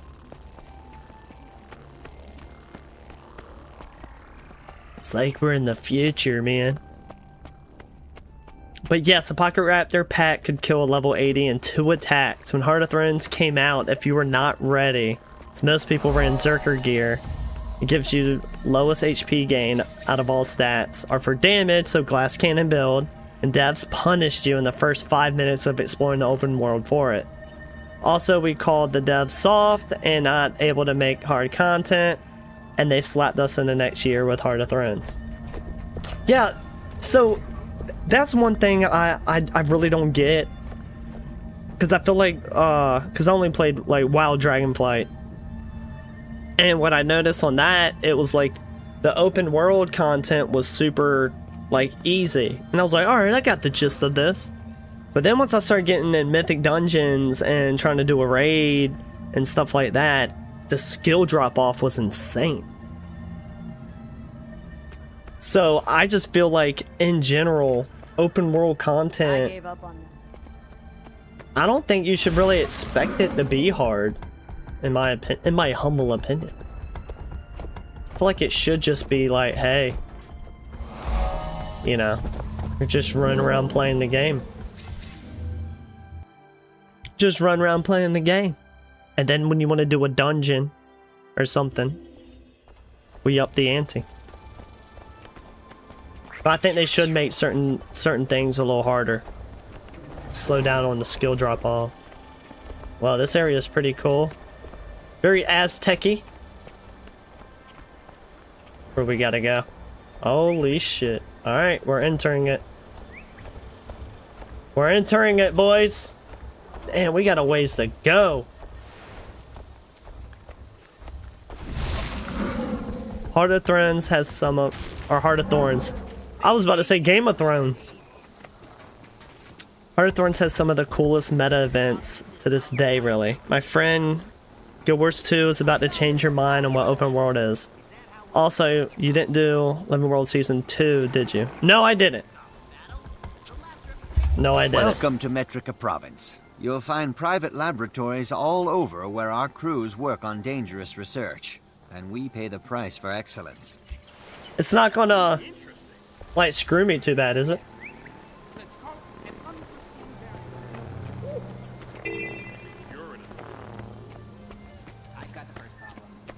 It's not gonna, like mess me up, the fact that I didn't do it, right? Alright. Experiment on inactive golems? Looks like they filled the Muse crew. How They may I hired one of my assist you? friends. I don't want to talk to you. I wanted a spot on that crew, but I didn't get my name on the list early enough. When it comes to crews like Muse, you snooze, you lose. Say that 3 times fast. Whoa!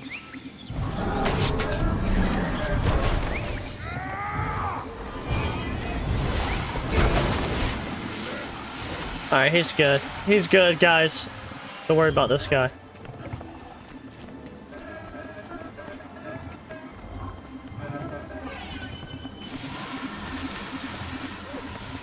Alright, we'll move on.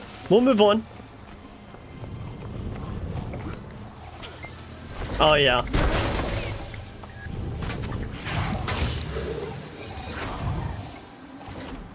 Did that count for us? Stand by for a message. A message for me? How wonderful. Dear Swim, you are a cheat and a coward. I know it's you who stole the Desposphere from my lab. You cannot thieve your way to success. Let's go hit this toolbox. I don't know what we're doing, but we're doing something.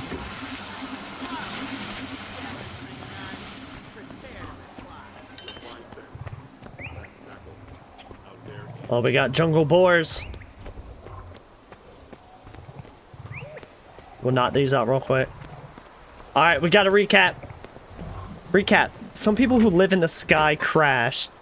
They had an egg of Glint daughter, an elder dragon. You're meant to guard it. Kath takes the egg and run. You follow her and learn the truth that Sylvari, the plant people, are minions of the jungle elder dragon. If you play a Sylvari, the elder dragon talks to you in your mind, wanting you to join their side. As crazy as people in the map chat were like, did you guys hear that? And every other race was like, what? Oh, so people weren't even like in on it. It just like happened. That's actually pretty sick.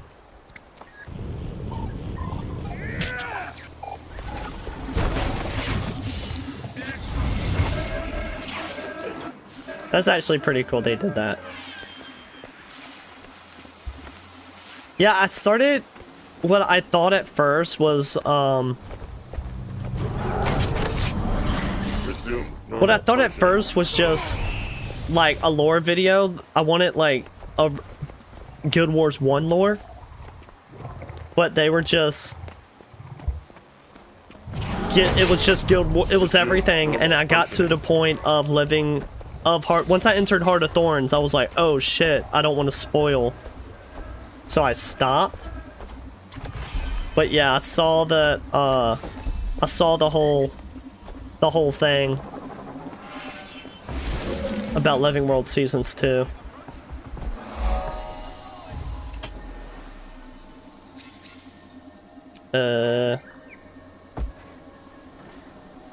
Instead of being left.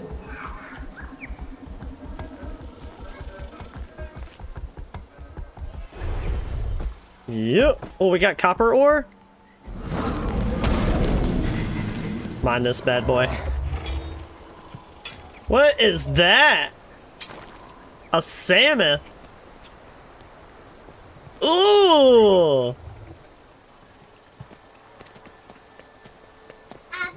Freshwater fish? Oh, we can go fishing? Uh-oh. Are these it? Jungle raptor hatchling? Let's armor up.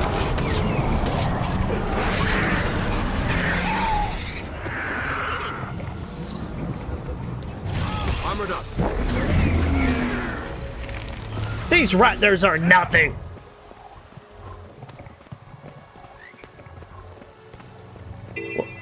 What is my thing? Mining. I knew it. Look at these little raptors. Come here. Oh shit.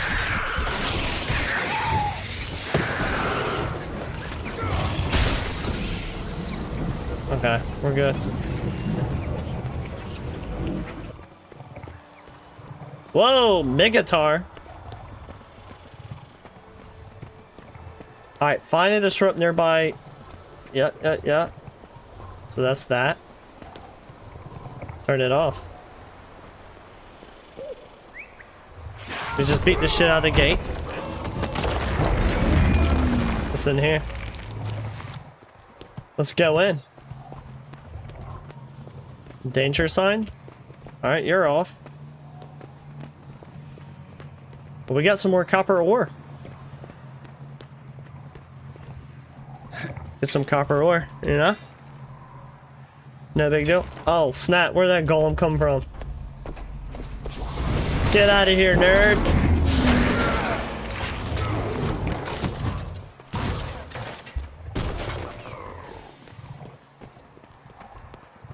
Data crystals. What do we do with them?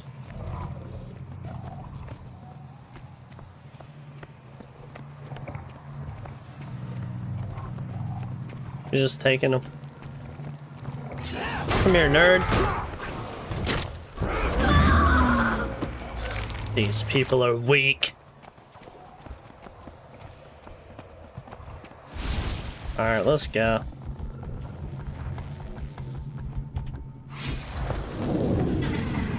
We'll take all the data, bro. Give me all the crystals.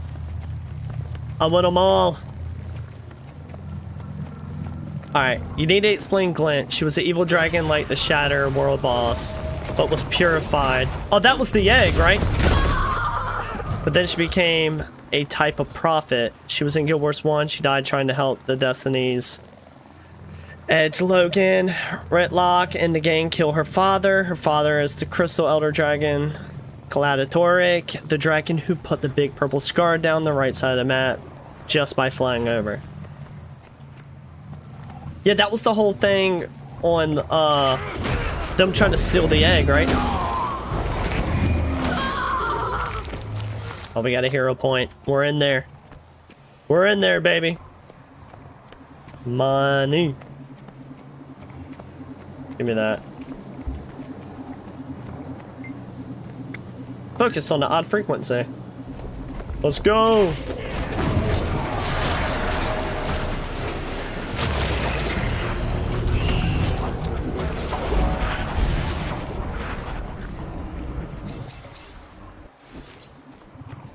We did it.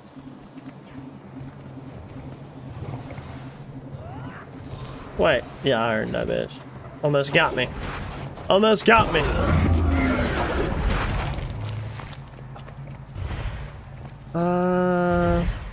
Just someone to see.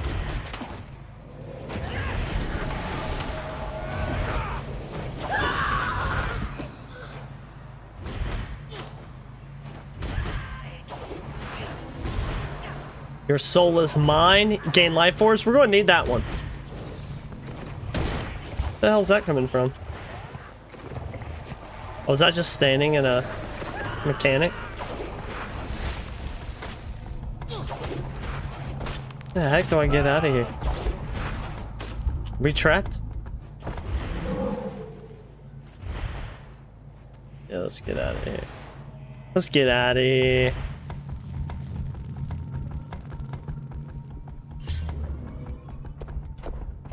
Get off me. Oh, shit.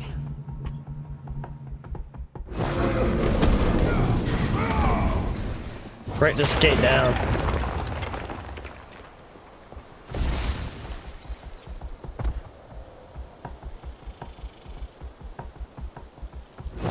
Boom!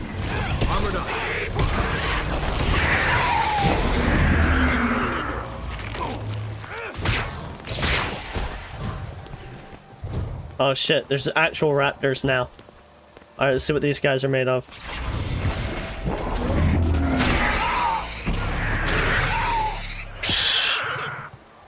What a joke.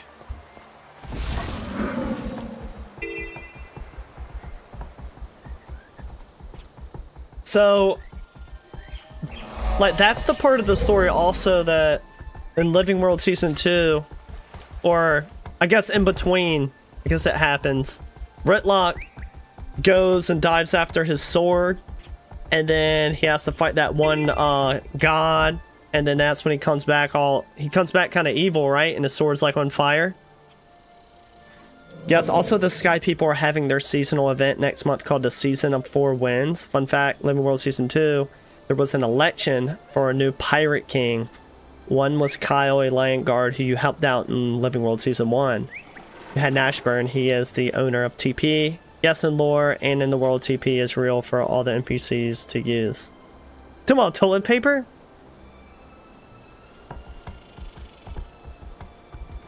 Provoked, captivated Scrit, and common rage Scrit. Alright.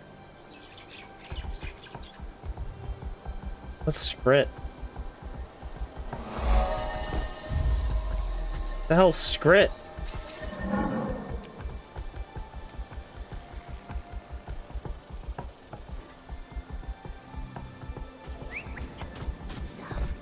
Stuff.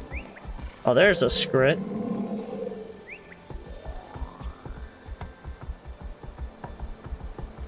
Yeet!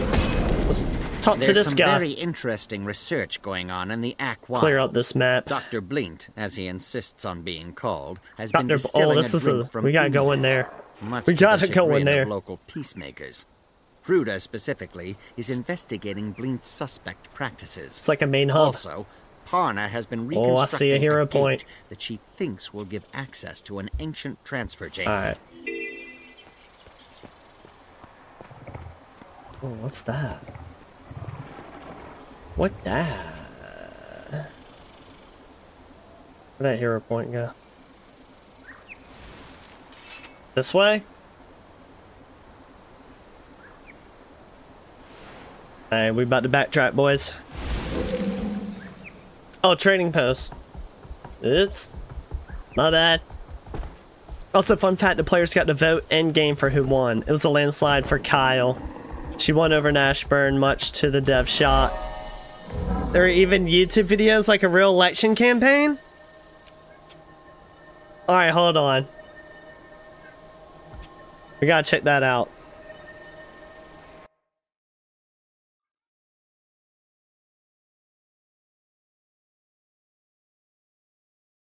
Oh god.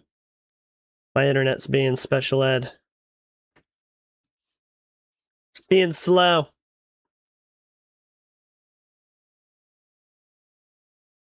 Alright.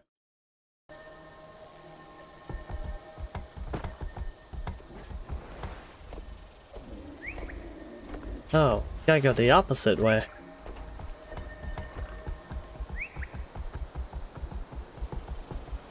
We're making our way downtown, running fast, faces pass and we're homebound. Na-na-na-na-na-na. Hey, where the script at? They in there? The hell?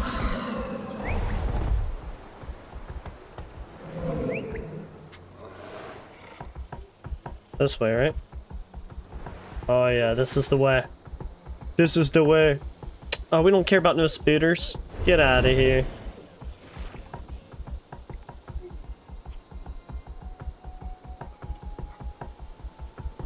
Who's that guy fighting? Oh, he's just down there chilling. What was that? Alright, we're going straight. This is a cool little village. Are these turtle people? Or frog people? Oh, look at these dudes. He's a turtle. Got a turtle shell. But he's a frog at the same time. Alright, let's go get this hero point, baby.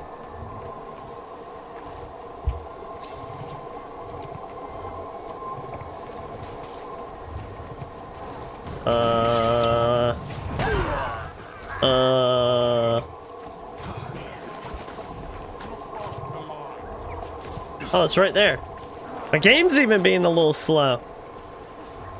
Guys. I think these storms are messing with my internet. We got a lot of storms coming in. Alright, come here. Try me like Naruto. Oh god, my game. A meal today means no travel tomorrow. Alright, let's go. Tear him up. Tear him up. Money!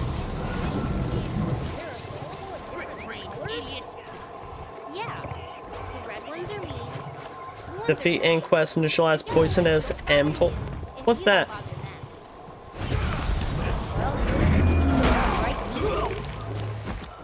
Oh, we just can kill these guys.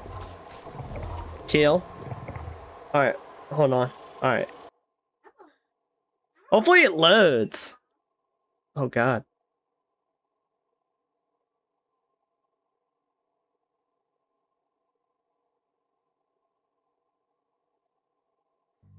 Alright, we gotta watch this campaign.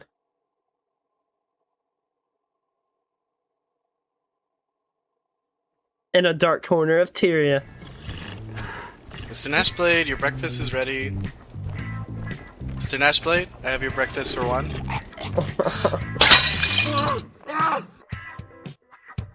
What the hell, bro?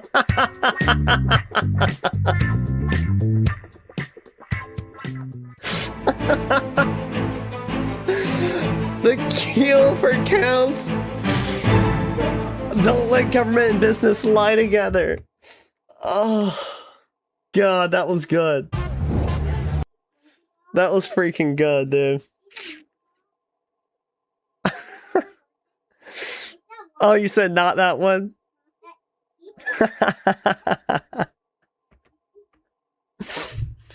Oh. That was pretty good.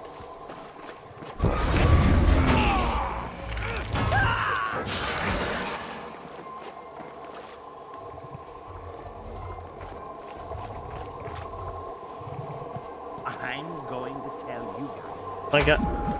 What the hell? When talking to pirates, never. What the heck? Not. I'm cooked.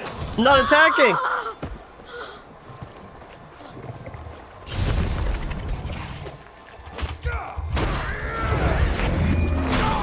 Alright, I guess I'll just use my keyboard. It's whatever. We'll go old school. Script-brained idiot!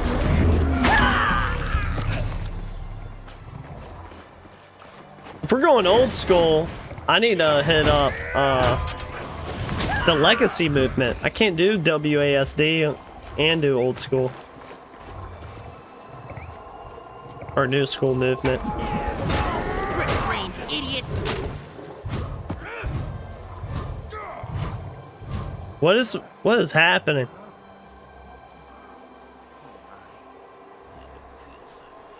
Oh no, my game is not doing. That went better than I What expected. the hell? Oh no. Alright, we're good. Looks like we're good. We're back on track. Got a little bug. One hit. One hit. Exterminate.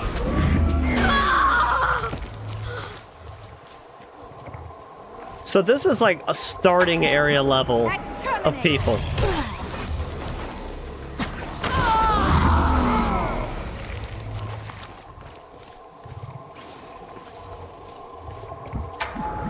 Script-brained idiot! Damn, dude.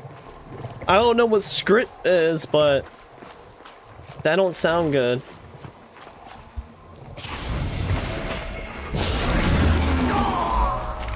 Alright, we did this one. You know, we gotta get our money up. When talking to Not even pirates, silver. ever. Oh.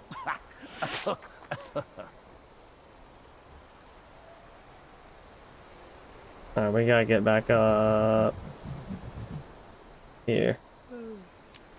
We gotta get back out there.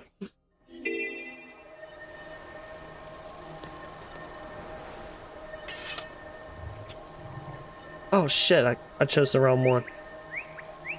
Actually, we'll go north. We'll go straight north. Whoa, nice dragon, bro. Oh, a jaguar.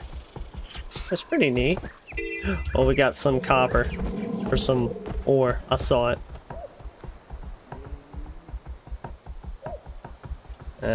Never mind. We'll ignore that one. We'll go into the swamplands. What's this little village? What's going on, eh? Oh, they're like little poison dart frogs. Little frog people.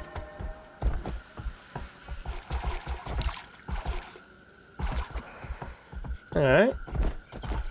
Got some wild iguanas. Some wargs. Nah, son. Don't disrespect me like that. Damn, this place is covered in warg. Oh, that's what I'm looking for. That's what I'm looking... I hit one forever ago. Our crew inside the anthill needs assistance educating Skrit about the dangers of Tharmanova's chaotic Damn, material. Skrit. Then there's Illuminate's pest problem. Insects, inquest, and elementals. Elementals.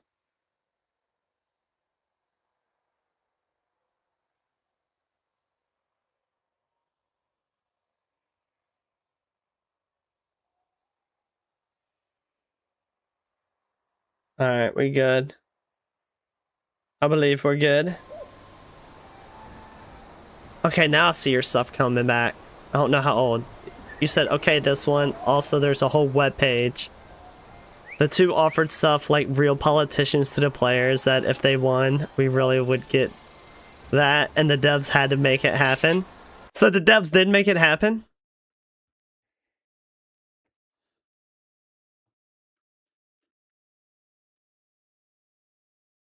Cutthroat politics. An assassination has created a vacancy on the Captain's Council of Lionheart. Two candidates, war hero Ellen Kale and the prominent merchant Yvonne Nashblade.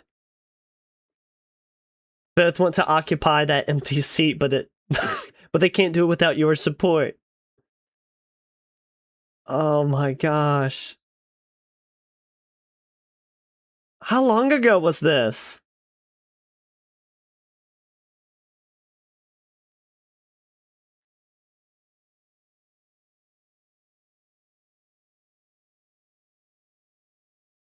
Oh wait, that's the one I clicked.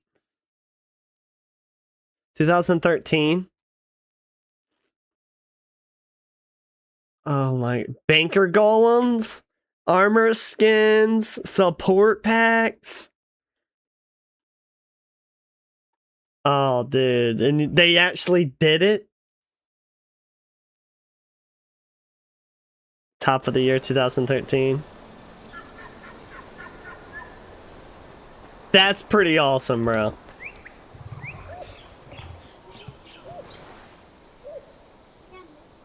That's pretty awesome they did that.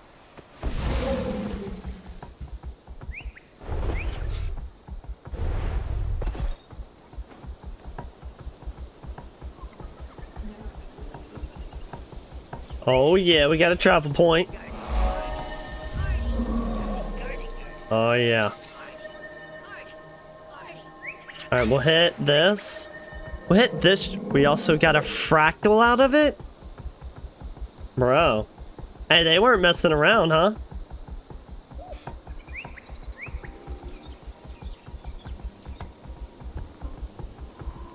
Where's my guy going?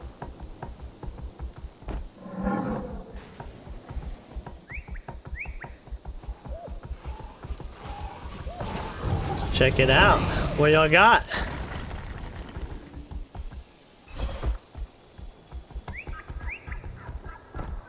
Oh, banker golems. Wait, Justin, we're looking at this. Do I have any junk I need to sell? Let's see. Unit online. No. That's pretty sick. Oh, we got a hero point thing. Oh. Oh.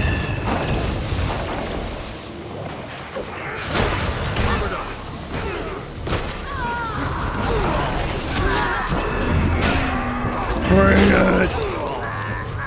Show me what you got!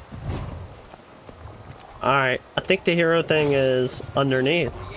Let's go underneath. Oh, the videos were under each one? My bad, brother. I did see the video. Alright, let's check this one out.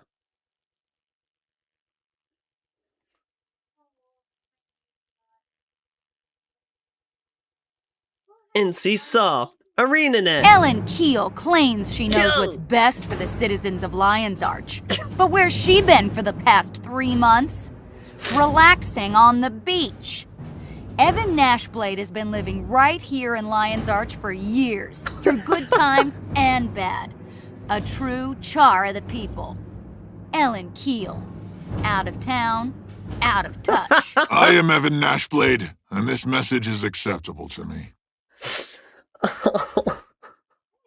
Bro, Evan Nashblade was talking so much shit at the end of Living World Season 1. They had to like force him to help.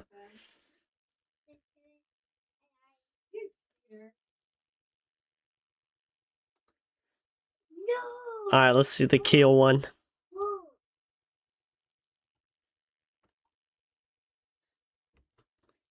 The choices for fractals were Keel, something ancient, or for the other guy, learn more about the gods. Evan Nashblade says he wants to build.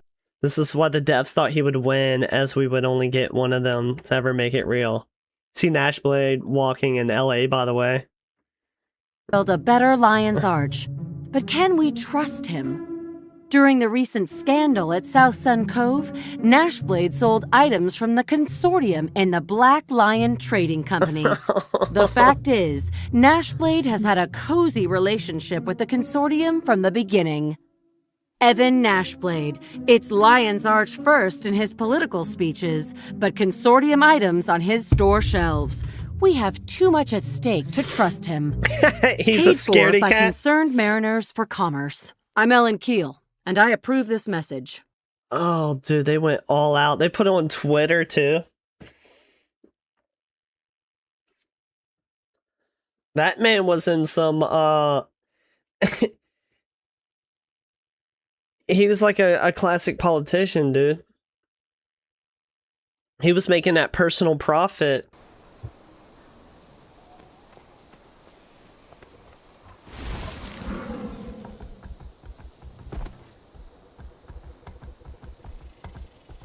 Yeah. We in there.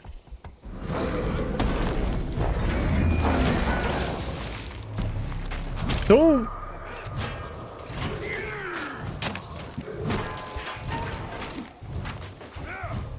Alright. Oh, we just can touch this one. Oh, Lord. Commune!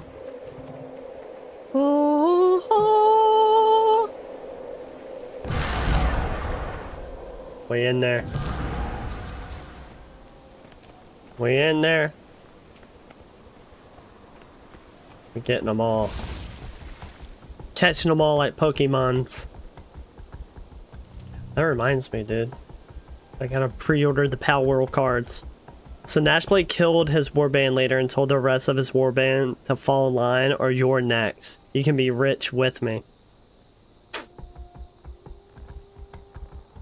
Damn, dude.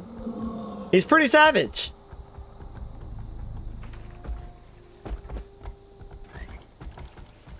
We gotta make a Char character. We gotta make a Char character. Make a Char engineer. I think that sounds... We got the Nord Warrior. Or we make a Char assassin. Or a thief.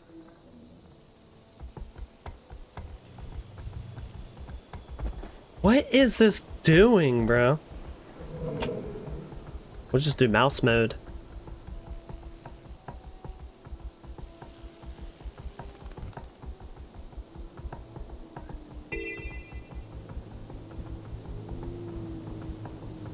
We'll hit these up while we're here.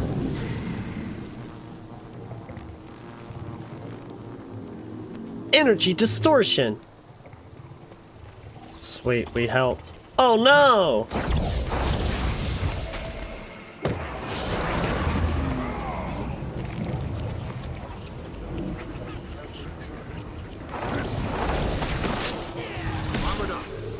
Oh, never mind. I thought he was gonna be a little more trouble. Yeah. Yeah.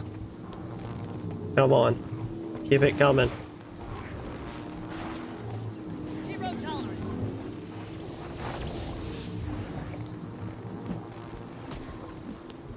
Die!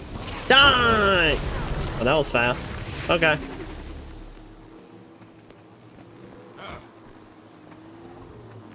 That was pretty quick. You know what I'm actually excited for? Did they do the April Fool's thing yearly? The agents from the Inquest Outer Complex are a growing problem. Because I'm excited to be part of the April Fool's thing this year. And perform unsanctioned experiments. If you help us clean out the Inquest forces, what? As well as any Thelmanova chaotic Anyway, material, this region just so will you be know, Warband is for substantially Char. For Char's family. You're not raised by your parents. You were taken at the age of 5 or 6, put in a Bira, a war school, and put into groups of 4 or 5. Can't remember, but they're your warband. You fail or rise together. Warbands can be formed after, and you can be kicked out. But often your warband is with you for life. What was his name? The dude in Living World Season 1.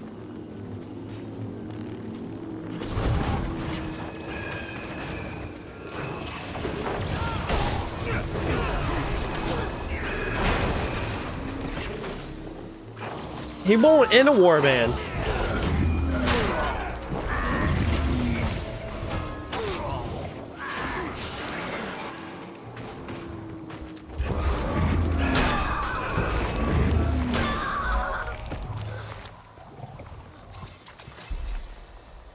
Like, that was his whole goal, was to get into the warband.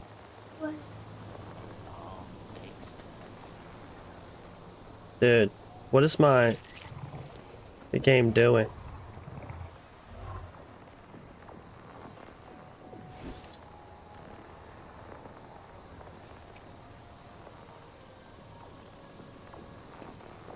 I used to do this during WoW sometimes.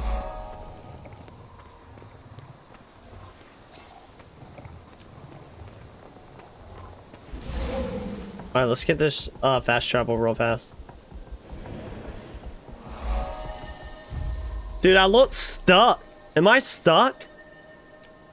Stop making a crazy ass face.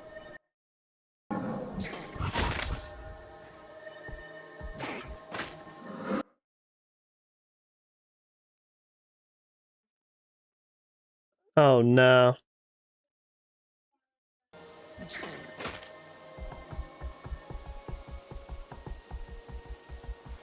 My game's going crazy.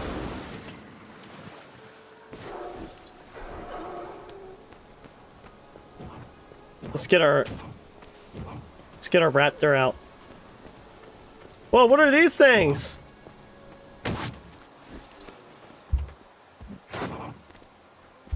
Armored up.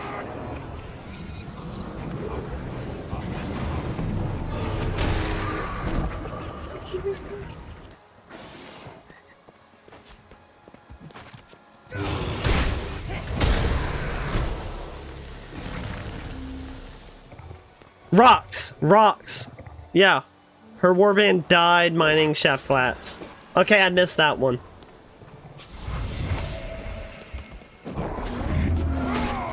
Gotcha. Ooh. What we got here? This is pretty cool.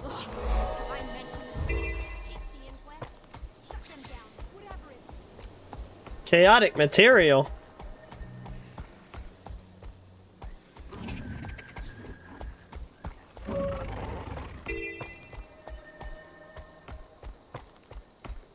Oh, they got more worms.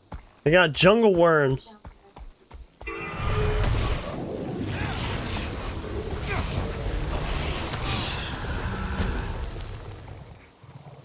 Haha, you fool. Yeah, because Rots wanted to be in Retlock's warband.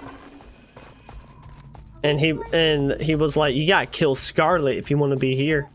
What's up with all these skulls? What are these? Fallen ally. Well, we gotta res all these people?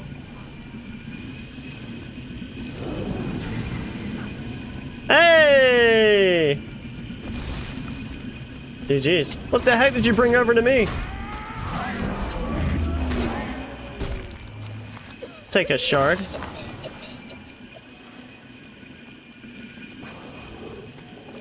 Chaos Beast. That's what Haunter is? He's a Chaos Beast? Get all these shards.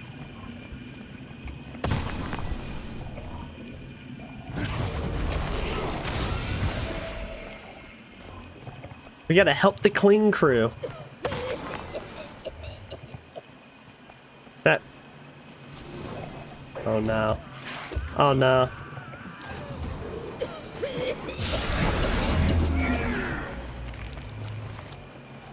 Who's that thing?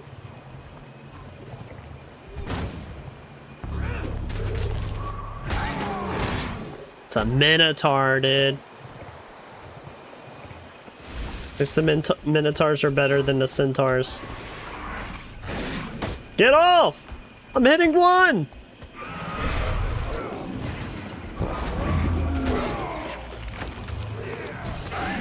Oh, that's a cool alligator. He got a shark fin.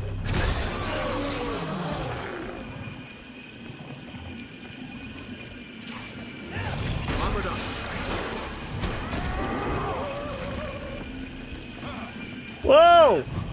Whoa! The lag!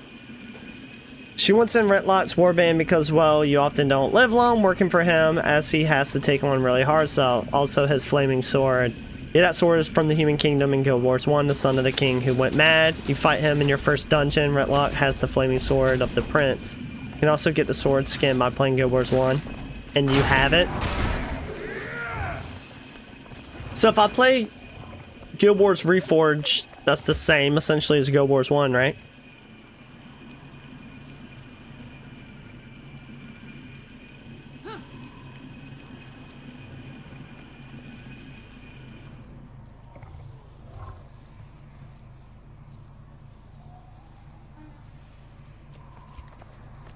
That thing's on mobile.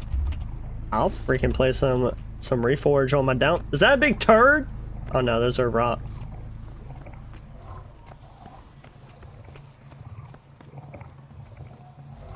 That was a Minotaur turd.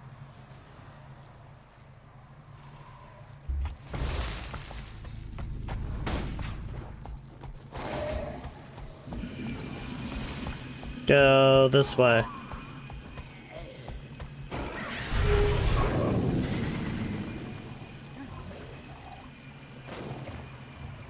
I think that flaming sword would be cool. Oh, a Hawkeye Griffin?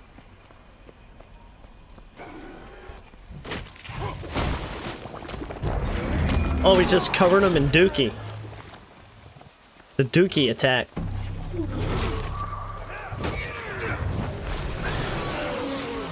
Get clawed on, nerd. Oh, we got a hero. We got a hero point coming in hot.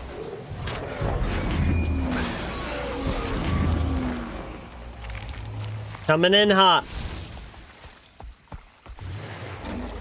Yeah. Release it! Oh!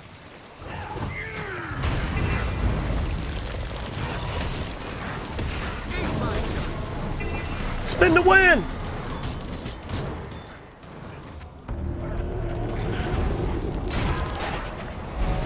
Easy. Easy.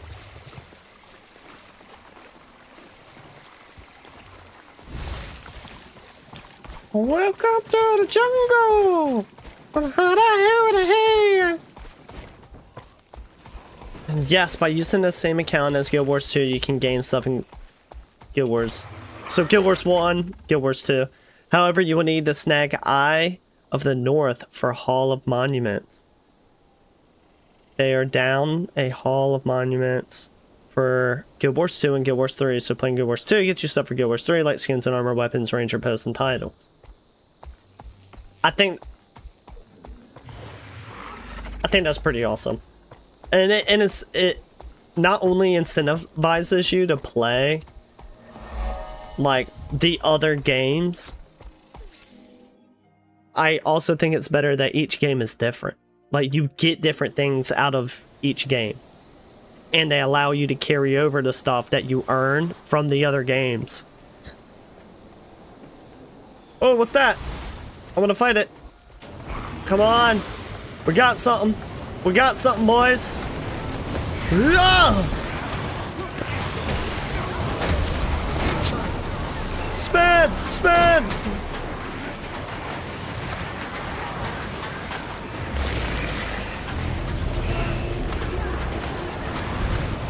Come here! Die! Die! Die!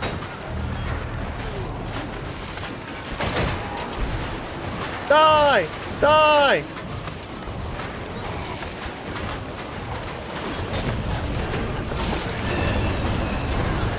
Rise, minions!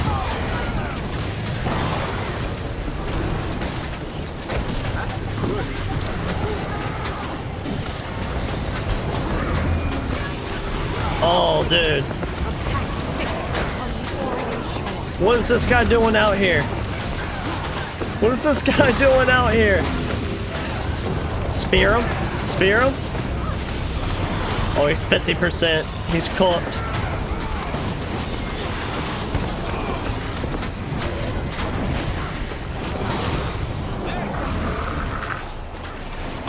Oh, we got him. We got him. Spin. Oh, we're gonna freeze him. We're gonna slow him down.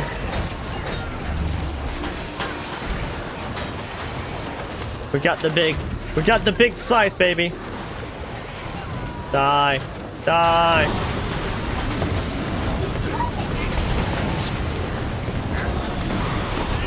Oh, we took a heater. That's okay.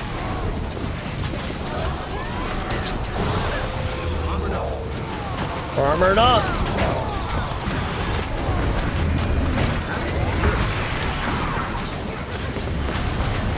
Bro. No, what am I attacking? I better be attacking this guy. No, no, no, no, no, not the pink Moa. I want to attack him. Oh, I knew it!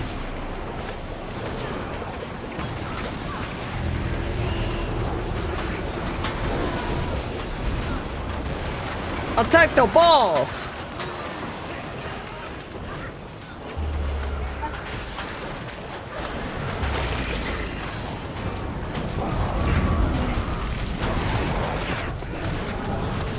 They got me. They got me.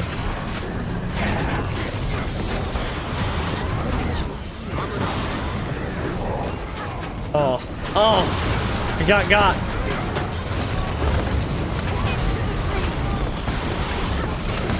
Oh, he's cooked. He's cooked. He's cooked. The screen's going crazy.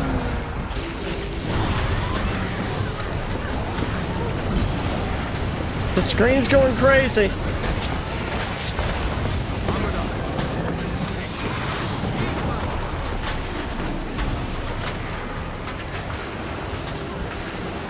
Big numbers, big numbers. Big numbers. Oh yeah, he's stunned. He's stunned. And we didn't even eat food. And I forgot to eat food. Big numbers.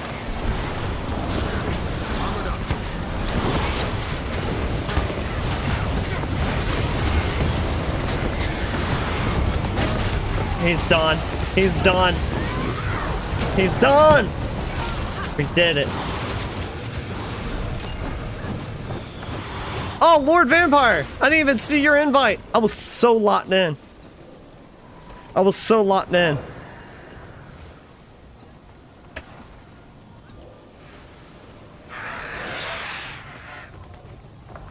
Hey, where's the chest? Oh, it's over here.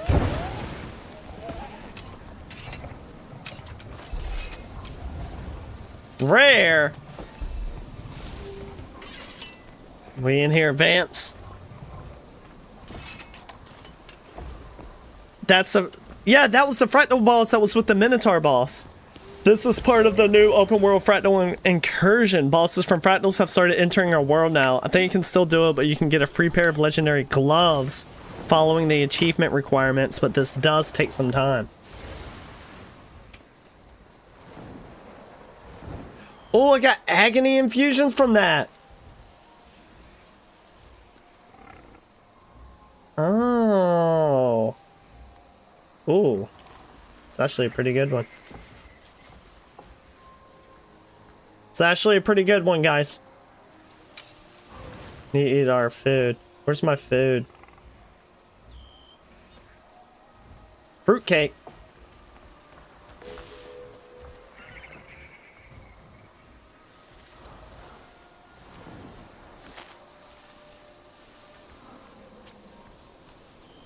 Alright.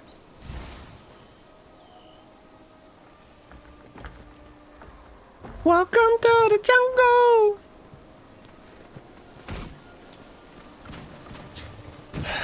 Look at Vampire, dude. He got the drip. He got the orange and blue like Goku.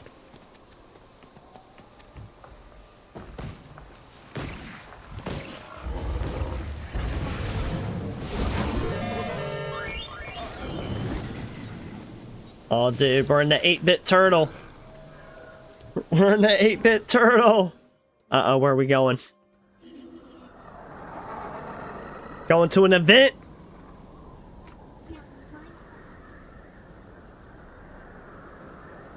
might be messing. I might be a little laggy.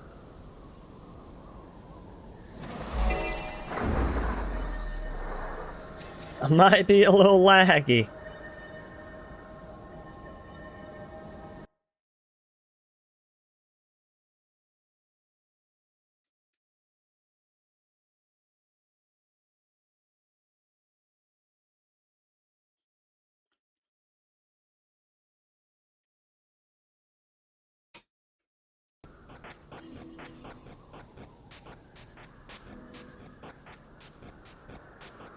Meat Canyon is live! I love Meat Canyon. Where we going?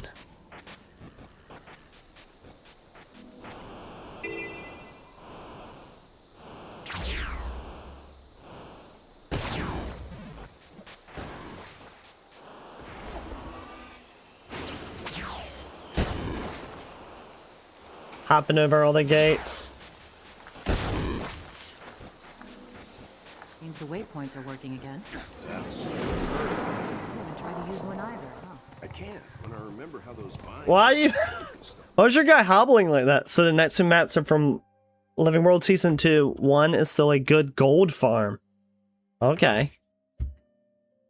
Yeah, we gotta make a gold farm video, dude. We gotta start making some YouTube videos, Vampire.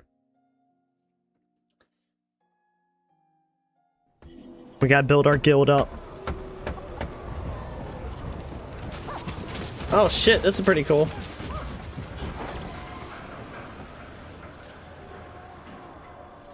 This is pretty neat.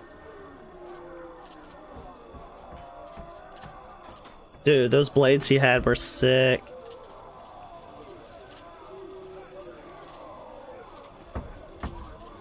With Fort Vandal abandoned, we have our ground route into the Silver Wastes. We're establishing a forward camp to amass troops and supplies for our air... I meant, what is your intent? We were intending to, raise a mug in your honor, sir. Right. You can just put that back wherever it came from. Advanced gardening?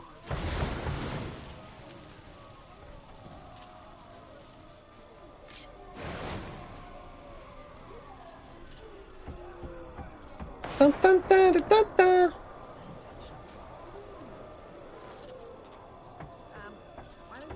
Welcome to Ryba? What is this? The answer is out there. Say we're headed into the heart of the Maguma jungle. What's the move? They got wolves. So you can run in a circle doing events for an hour and then fight bosses.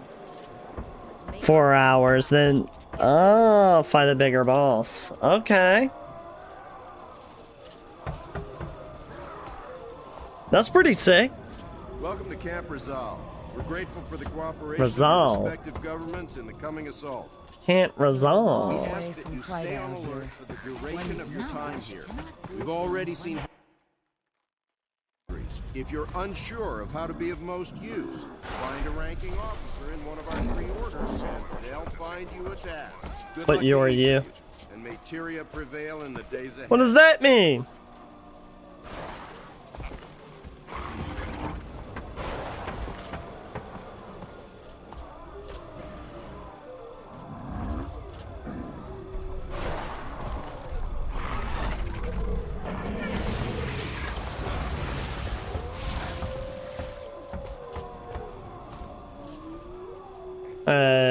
That's pretty sick.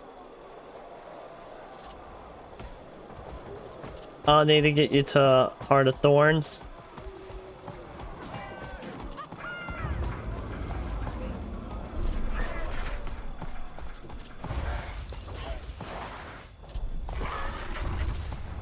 Silver Waste.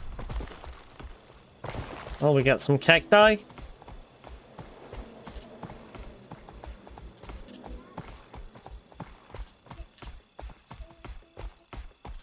Oh, scorpion.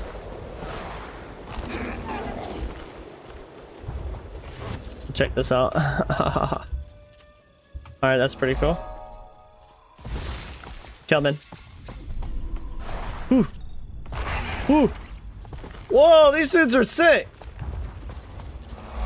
Monstrous Hulk?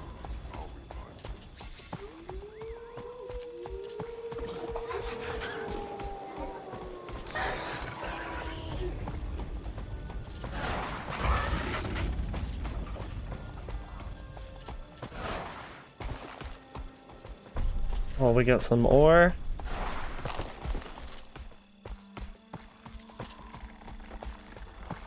The southwestern Silver Waste. Where are those guys going? Whoa!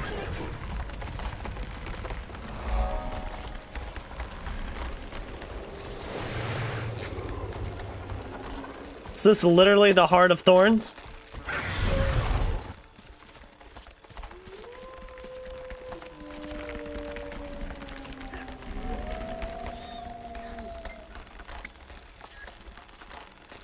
Search for clues.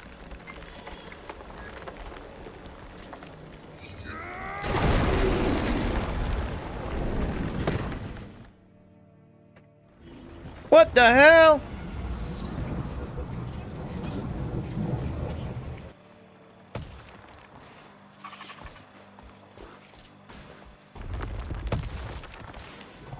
Where's your story telling you to go? Oh, this way? Oh, there's a hero challenge. Hold on. Push the pillar. Holy shit!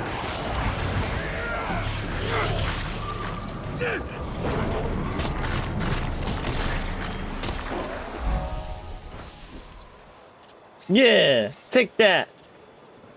It is telling me... Oh, right here. Oh, no. Wait, where was it?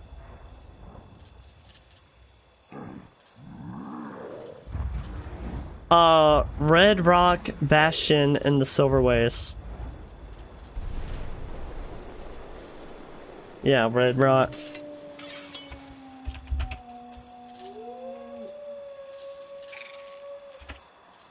Red Rock Bastion.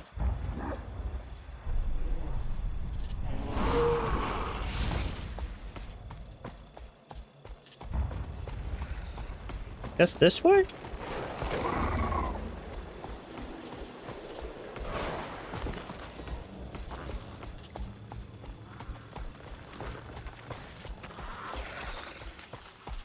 Whoa.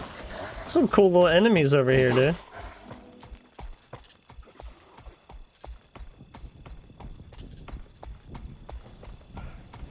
Then, by the way, in Heart of Thorns and other expansions, each hero gives 10 points, not just one. Hell yeah. Oh wait, right here? Heart of Thorns story chapter, rally to Maguma? Let's see. Yep, that's it. We found it! Oh, cutscene! Commander. Mordramoth proved even more powerful than we imagined. We have The airship jungle battles. itself sit against us. A squad. Shredded our ships. Dang, they got vine whipped. And then there was the call. The call. All of us Silvari heard it, and many followed Mordramoth's commands, turning on their packed allies. So the war's already started. We're jumping into a mid-war. Many are dead. Still others are missing. And our fleet is utterly broken. If Oh, rescue shit. doesn't come soon, there won't be That's anything us. left to rescue. We're the rescuers. Please, we need your help. We're the rescuers.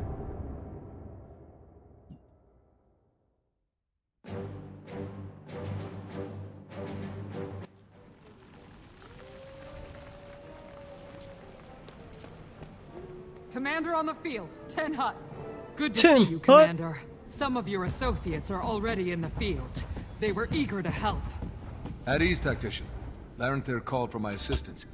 What can you tell me about the situation in Maguma? We've seen a few survivors coming out of the jungle, and the news isn't good. Morgermoth destroyed the fleet as soon as it arrived. Oh wait, I'm not in a party. It was a massacre. Those that survived are in disarray. We're keeping the way out of Maguma open, mostly. But Amber Sandfall is getting hit pretty hard. If we lose that... We won't. We need that way out for survivors, and a way in for reinforcements if we're going to turn this around. Yeah. We also need Traherne and Destiny's Edge. Oh, Traherne! Not this guy. We had a nice break. You know? We had a nice break from him.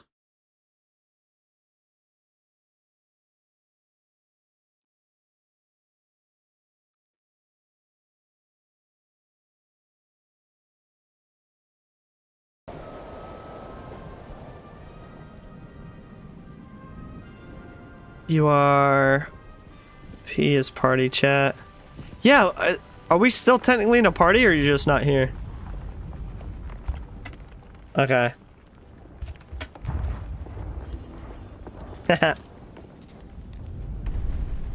Let's go! Amber Sandfall needs reinforcements. Good luck, Commander. Troops. Bring us back a dragon trophy. Let's go. And it's looking pretty grim. We don't have the full story yet. But based on preliminary What are we about to do? What are we about to fight? Going in. We're running squad deep. When you get into the map, look up. Losing the Silver Wastes. Amber Sandfall is now the primary rally point for survivors. The Pact is relying on us. Show those Mordrim they can't stop us. I need to come up to this guy. And do your job. Alright, let's kill these dudes.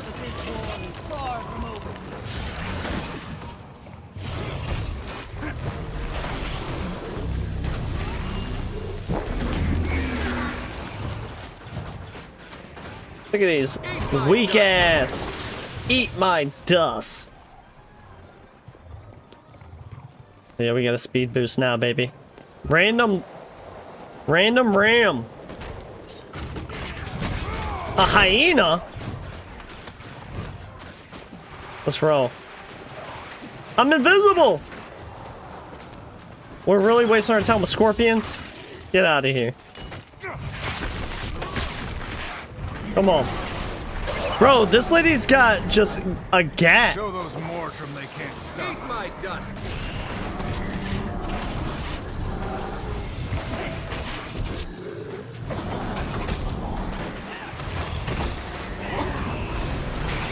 Come here. I love hitting a claw to just bring someone right to me. And then I hit them with a mean one.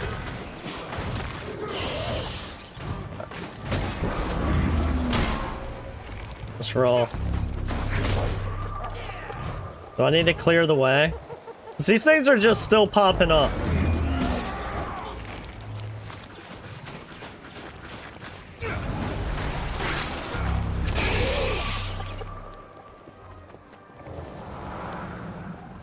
I'm about to just run and clear the way. Holy shit, he's been whispering. Hold on. I ain't got my glasses. I'm about to make this bigger. Why didn't it let me make it bigger? Alright, after Sandfall, now primary rally point for survivors. The Pact's rely on us to hold the ground. Oh wait, that's not you. I just want to add tab, just party. That's all I want. Boom. No game messages.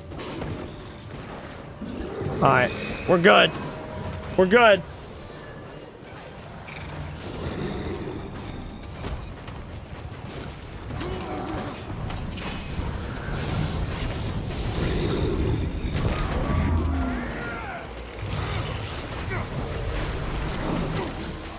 I didn't bring it like I wanted.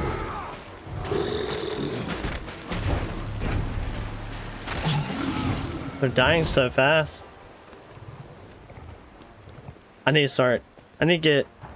Oh! I'm typing W to vampire. During an instance he can't help. That's alright. We'll survive. We'll get through it as fast as we can.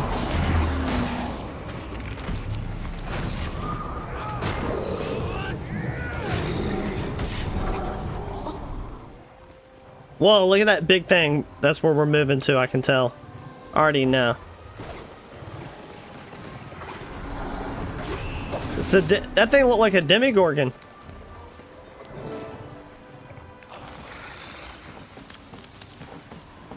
So much W.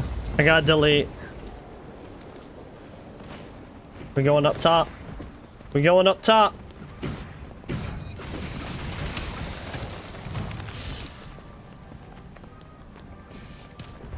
Oil pot and a rack.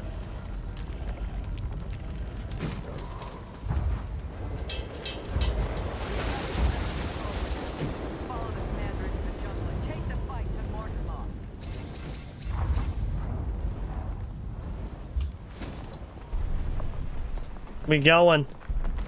I got the lava pouring for him.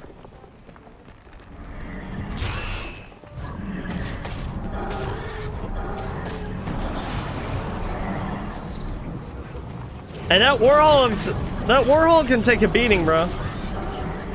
So the vets have a saying about Guild Wars 2 base game is tutorial. Heart of Thorns is where you walk out of courts or able to handle anything. The game will throw a lot at you in the future. Okay. Hey, I'm ready. I'm ready for it, vampire. Hey, boss. Radasum was all above this over chick. the Pack Fleet disaster. Timey? I knew you'd get involved, so I came to pitch in. Thanks, Timey. Scruffy and I gave these locals a lesson in Mordrum bashing while we waited for you. Oh, and Canuck helped too. Oh, we got a cutscene. Oh shit, this is a good cutscene.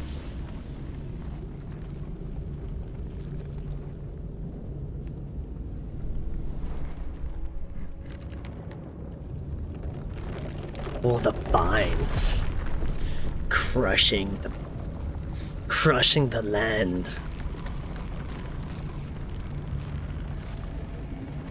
Oh, dude.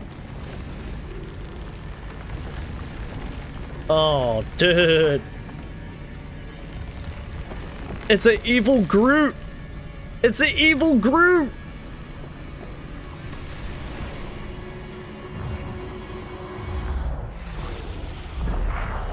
Oh. Let's go. Also, Timey VA is the VA of Jimmy Neutron. She can say all the crazy science things Azurians say. That's pretty sick. One more thing for my list of accomplishments. Hey, we in it. We in it. What's this?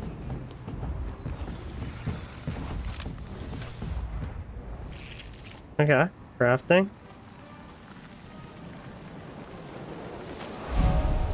Let's go.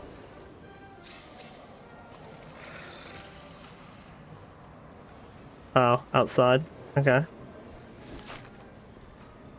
that's pretty cool.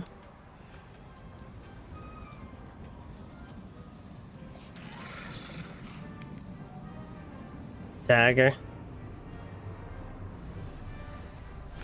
Got some karma.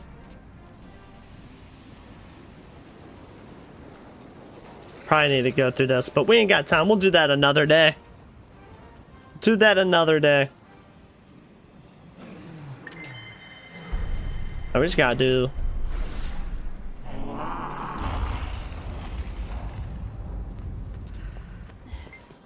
Let's reinforce armor real fast. Ready to roll. Got a blast! Bro, Jimmy Neutron. I remember being a kid and every time we went to like BJ's, and right when you walk in, they have all the TVs, right? I swear to God, for like, felt like a whole year. It was just the Jimmy Neutron movie. Right when you walk in.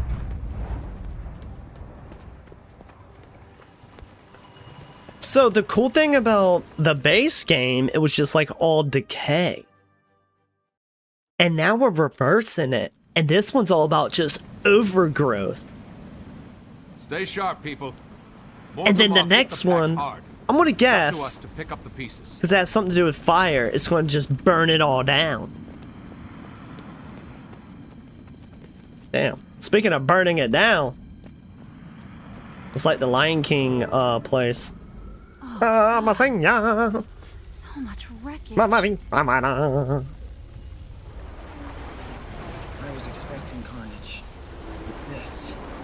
Mordramoth actually took down the entire fleet. Oh shit, we got dragons! Spirits. Could anyone have survived? Bro. We need to get down there, fast! Bro.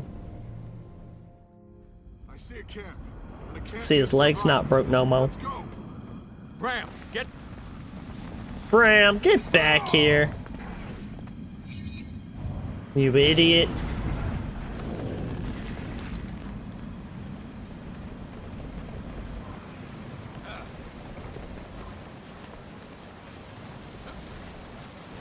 Honestly, that thing that's circling me, I have no clue what that is.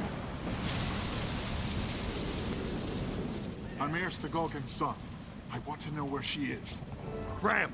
Oh, she died. Off like that. We're in enemy territory. Larenthyr, glad to see you survived. I need a status report now. You're a welcome 6. sight, Commander. The situation is grim. Mordramoth We need tore the fleet 15. apart. The Pact is in ruins. Traherne and Destiny's Edge were taken prisoner. They were alive, but now MIA. And the remaining soldiers no longer trust Gain me. boons, inflict And you're condition. surprised? Deal Scarlet, damage, gain Aaron, additional and now boon. this? Mordramoth always uses Sylvari to do its dirtiest dirty work. Sweeter, strike foes We need within to range, strengthen deals the increased defenses strike around damage, here. heals you, we need Our that. priority has to be salvaging weapon parts. We got a from lot to crash grind for. sites. We got a lot to grind for. Our comrades in the cavern. The Pact does not abandon its own. Look around, sir. Look There is no around. more pact, and the prisoners you want to save are My bad. dead. My bad. Think it through, soldier. We need greater numbers, or any salvage party we send will disappear like the others. This isn't helping. Just tell us where Destiny's Edge is, please. Larenthyr, stand by. I need to think this through. Oh, we can get some lore? Get some background lore? Destiny's Edge were taken prisoner too. Rescuing Larenthir's soldiers might help us pick up the trail. True. They'll follow me. Everyone, listen up. We've suffered a serious setback, but we are far Oh, from he looks dope. Larenthyr is still your commanding officer, and he has my full confidence. Clear? Yes, Commander! Larenthyr will join the search and rescue team. If you're not on that team, dig in and fortify this position. Yeah. Now fall in. Let's get to work. It's not worth risking more lives to save Sylvari prisoners. They're already gone. Sylvari belong to Mordramoth. Damn. Not all of us. Whoa! Is that who I think it is? These Sylvari are vulnerable. Conk. The rest of us fight back. He's right. Mordramoth wants us to turn on each other. Yeah. You're going to play right into the enemy's hands. Not in this lifetime. Go on, rescue your prisoners. Oof. I'll be here, protecting the comrades I know I can trust.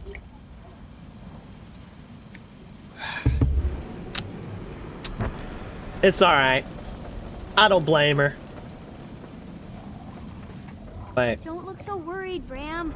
Air can take care of herself, as a wise old genius once said. Thanks, Timey, but go easy on the Asura wisdom for now. I'm a little preoccupied. I'm a little preoccupied right now. And they're still going?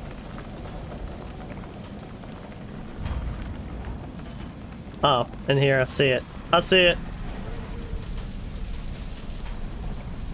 I thought there was a hole at first that I could go through, but we'll just cut around here. Oh, we're going in. Bloodstains, but no bodies. Not a good sign. Oh no. Have they been turned?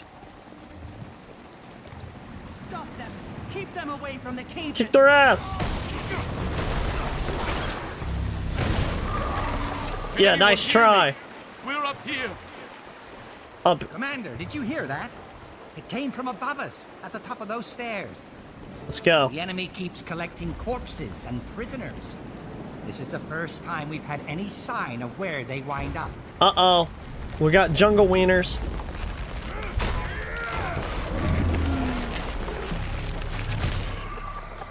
Get out of here. Got more. More bad guys.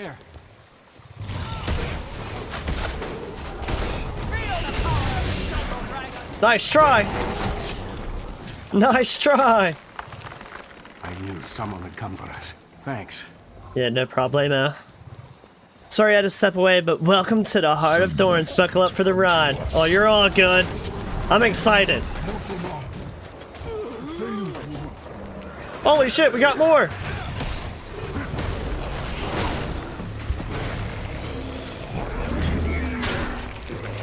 Take that. Take that! Uh-oh, we got a boss. Kill the enemy, sir. We got a All I boss. need is my rifle and a clear line of sight. Mortimer has plans for you all.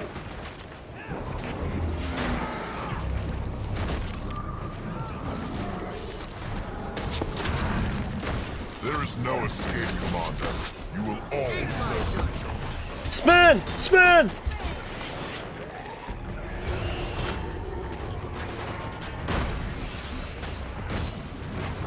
Freeze him? Oh yeah, he don't want it. He's invulnerable! Easy! This game is for babies, bro. What the hell is that? Oh god. Oh god.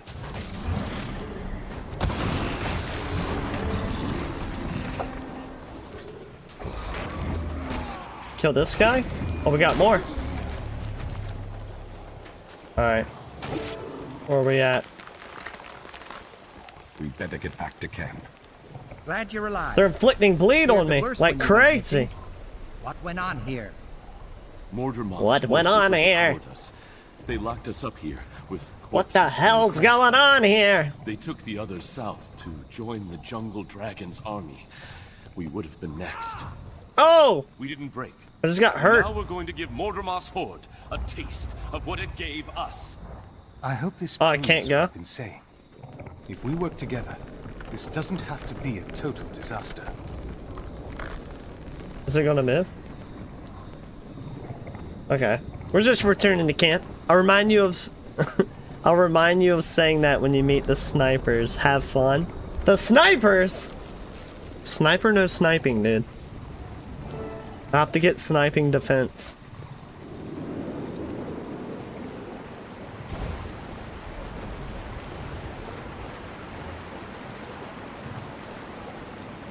Oh, dude, that would have to be so annoying. You're just running through. Is this a shortcut? What's this? A pocket raptor. Nothing. Nothing! I'm one-shotting him.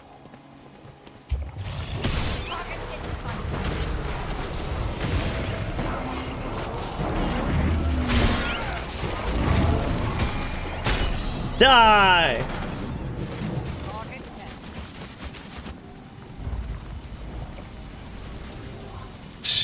Pocket raptors. I'll put them in my pocket. Everybody form up and do your jobs. Honestly, it's probably gonna be easy. I'm a Necro. Everyone knows Necro is the best build. Everyone knows. What are we doing? Fend off enemies. Night attack. Where they at? Oh, we got some. We got some, boys. Some Minotaurs. Very nice.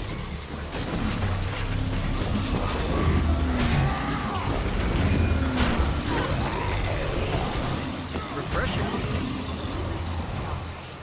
And the other bad guys? Oh, we got some this way, boys. I came to fight an elder dragon, not some Spear him! Claw him? Oh, I can't. That's on me. We'll call it the next batch. Is he still alive? Get this guy out of here. Who's this guy? together. Don't let anyone else get taken. It's easy. Oh, the side. Or you'll be the next one to go.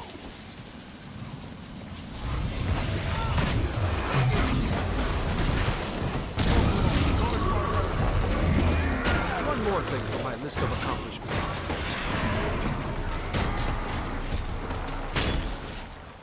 Oh, I guess they're all dead. Oops. Oh, we got more. Got more boys. Hunter, sick 'em.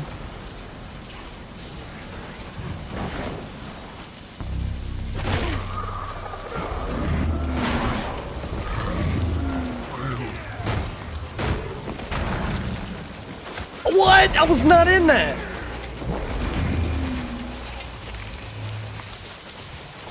Horse shit. Horse shit, I tell you. That went better than I expected.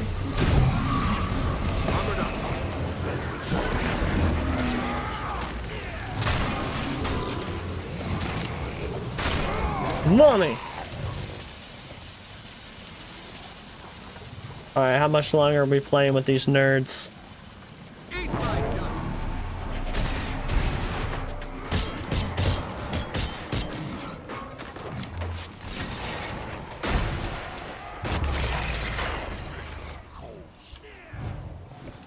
Easy. Oh, we got more.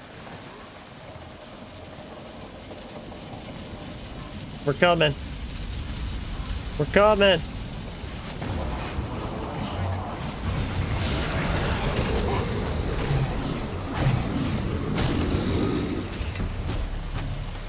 Oh, shit.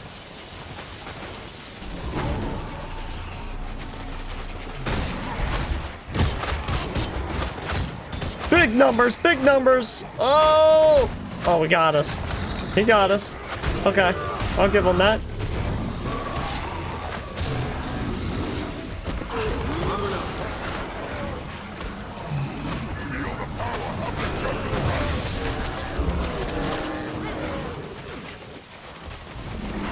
Oh shit, this is a boss. He's on a cavalier, dude. Look at him, he's trying to run. He's trying to run. Oh, boom! Oh shit, got her.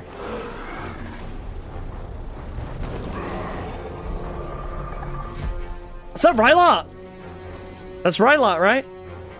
Sharpen your blades and guard your vitals. Our back. I'm back, bitches! Stronger than ever. Boom!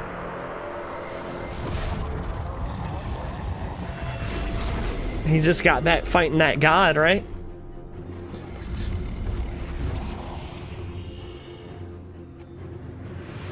Oh shit, son. Oh, it's real now. Okay. Let's kill this dude.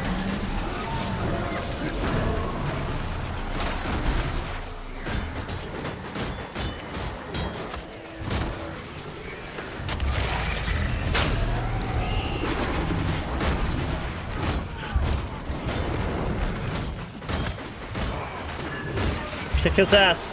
Oh, he smacked me out of my shroud. Okay. Alright. I ain't mad at it.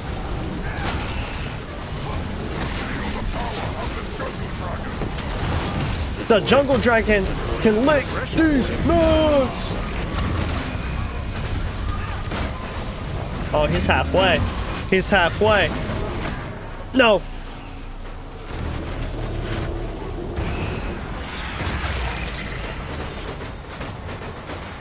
Oh, dude. Beat his ass. Beat his ass. He's down. He's down. Money. Money. Let's talk to Big Dog Rylot. The first Revenant. That's right. That's when they made the Revenant class.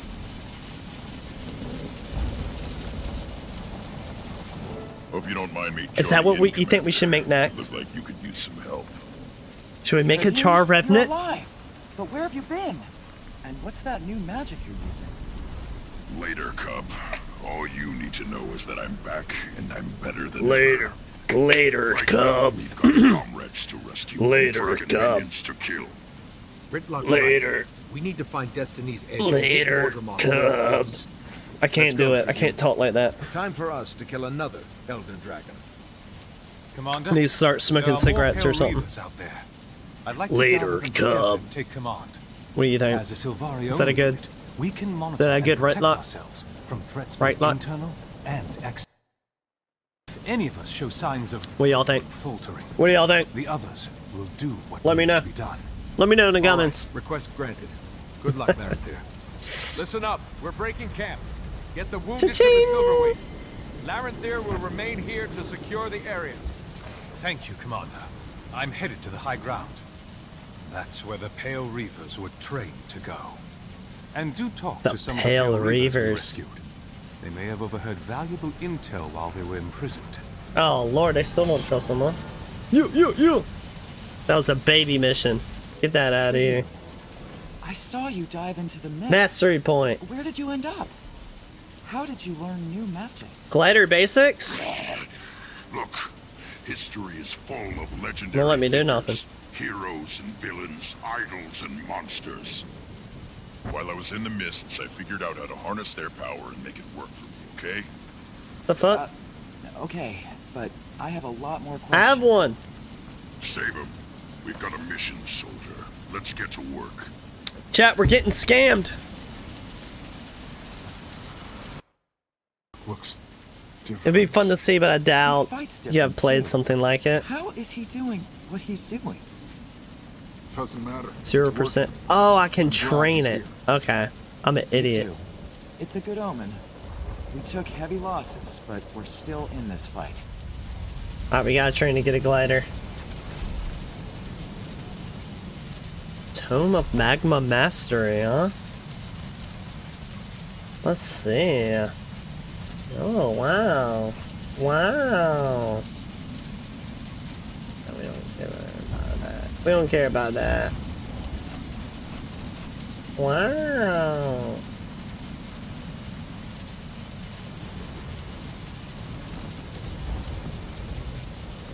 Do it. Oh, we don't need that we don't need that. Ah, we're straight. We're straight. Yes. Yeah, right. Right lap voice often is often Wolverine. Hey there, bub. Hey, bub. Freaking Wolverine over here. We flew in here as conquerors, but Mordremoth reached up and tore us out of the sky. This game's pretty big, We're huh? working with the native Itzel to secure a foothold before nightfall. They tell us things get even more dangerous here at night. It's pretty large. We're in the first expansion, and it's already large. No one trusts me anymore. Yeah. What's up with that? It's almost like you were against them 5 minutes ago. Wow, that's quality armor. Thank you so much. Earn your glider basics to continue the story. So what do we want to do? Whoa! Hey, we're already halfway there.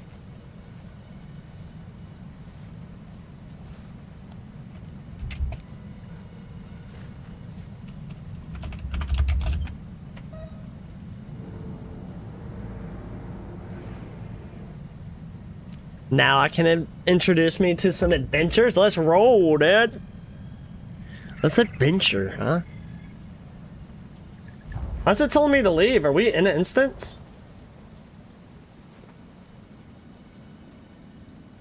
The heck? Let's roll!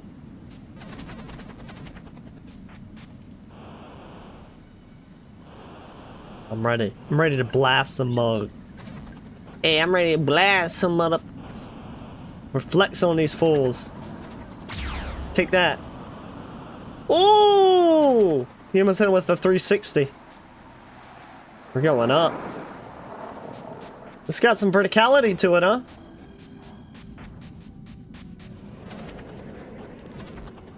Jump goes deep.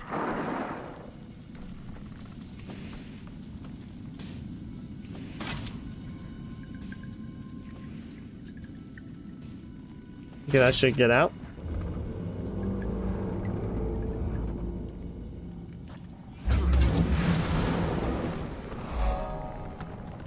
Whoa. I don't know. Flag? Oh, what is this? I discovered an adventure. Special challenges. Pay attention to the area for further instructions. Burn tendrils and avoid unexploded shot before the time runs out. What the fuck am I doing?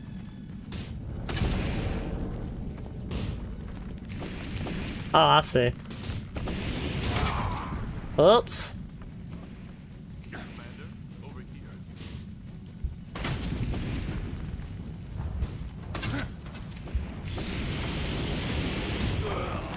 Damn.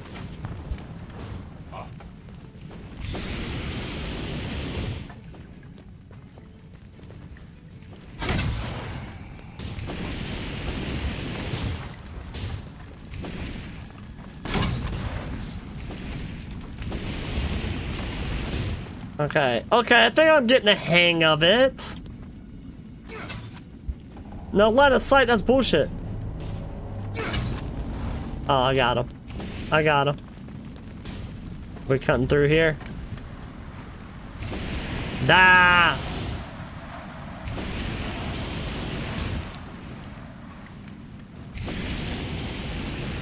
Alright, we're 22 out of 50.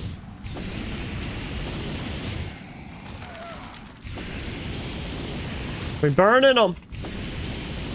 Oh shit, I hit it. That's on me. 35. Come on. Oh, I can't do nothing. I'm cooked.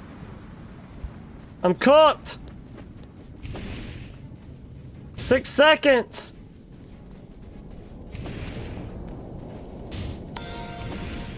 No!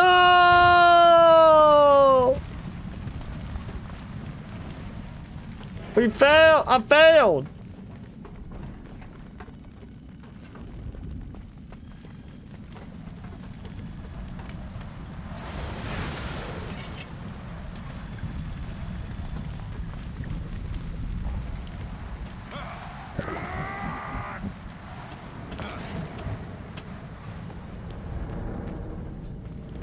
Can't do it. That gives us XP. Yeah, but I failed. I'm a loser.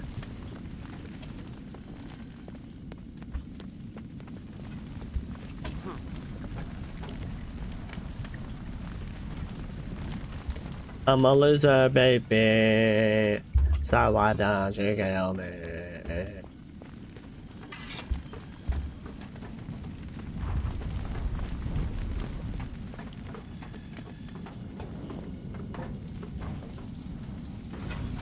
Oh, yeah. I know what to do now. I know what to do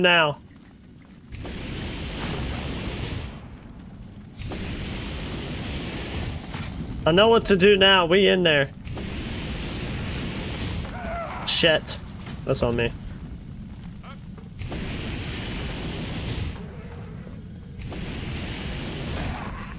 I'll eat it. We're getting it this time.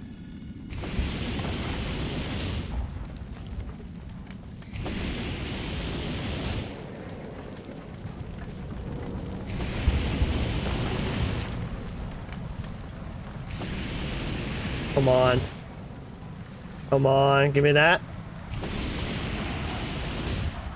No! That was a trap. Here we go. Come on. You trying to come up? You about to go down, boy.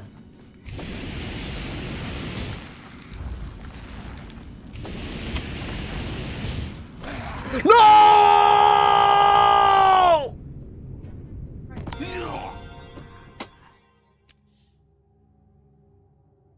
Oh my God.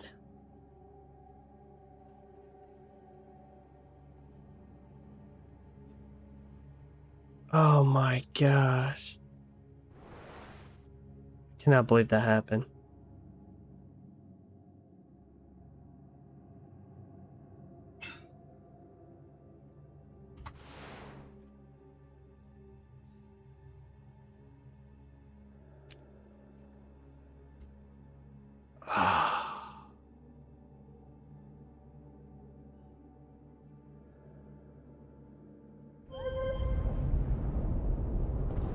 We're cooked. I got too cocky.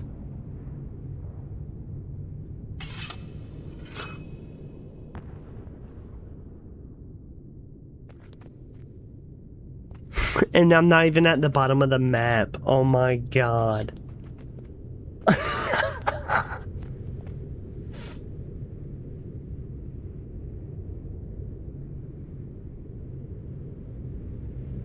What the heck? So I would have to... I guess my closest one is the magma. Oh my gosh. That is too funny.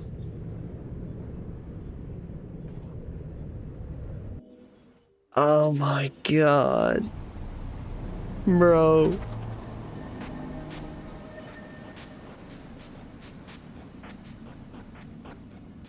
Oh, that is hilarious.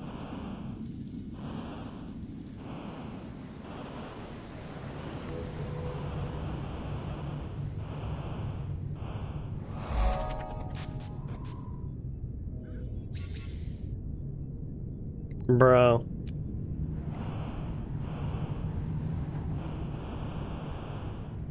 How deep does it go?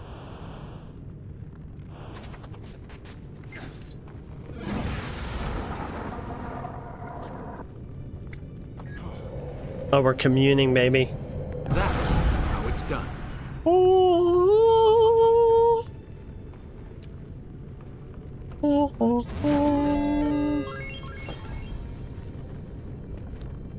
Board the turtle.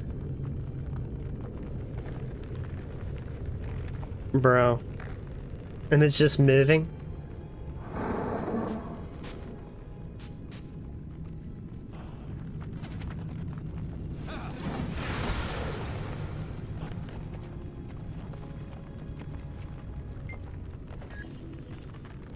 Let's go. Attack my target! Arise, my creation! Very nice!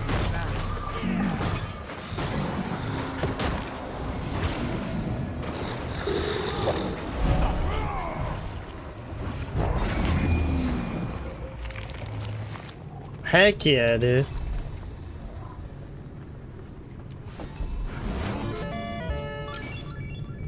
We got some airship parts.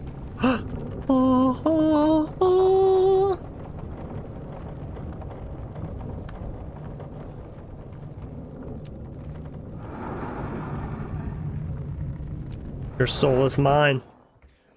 We unlocked your soul is mine. Now we can say it like the Mortal Kombat guy. Heal yourself, gain life force, and strike foes around you.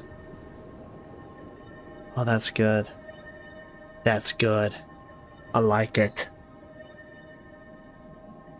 I don't know if we can kill this one, but we will try. But yeah, that was easy. We killed it super easy.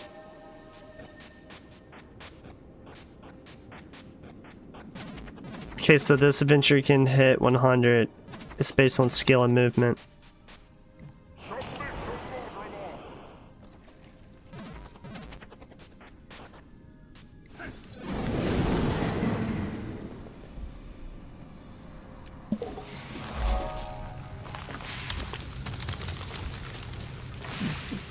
The hell? Upsy daisy. We're supposed to salvage?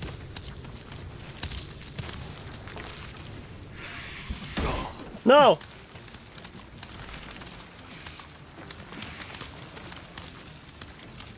Okay. Oh, I get it. I think I get it. We just can't... You just can't backtrack. Upsy daisy. Oh yeah, we're in there. We're in there.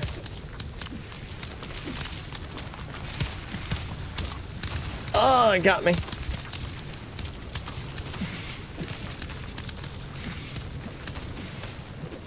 Okay. You bitch.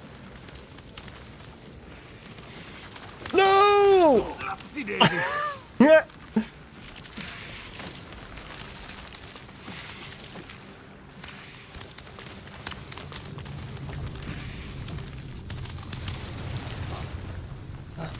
One more. One more. Yeah. And then we can just exit. That was a good one.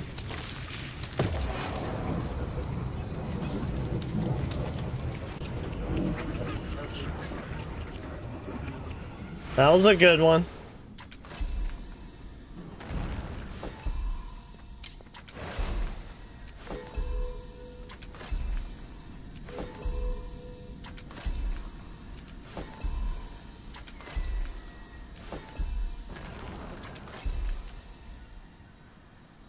Oh, bruh.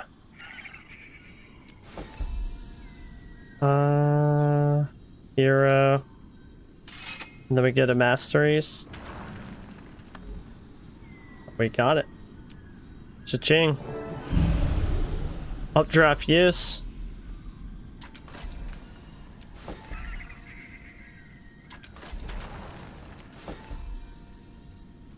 Money. Money. You should begin training another mastery ability and experience. Yeah. Wait, that was a waste. Now when you jump off, hit space.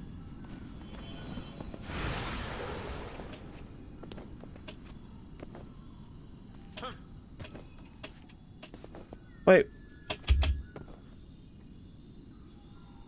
Oh. That looks valuable.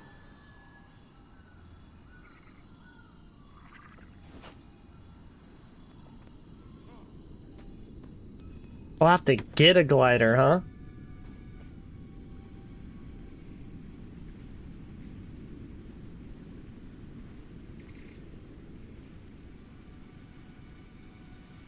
Need some height. Alright.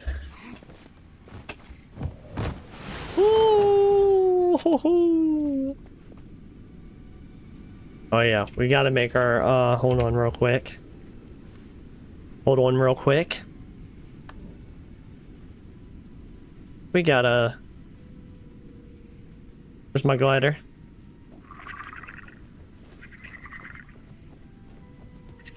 The wings. It's not up here. Alright. Is it stamina based? Yeah, it is.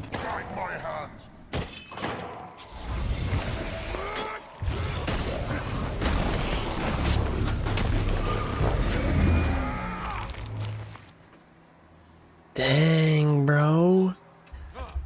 What's your glider look like again? What you got? A special one?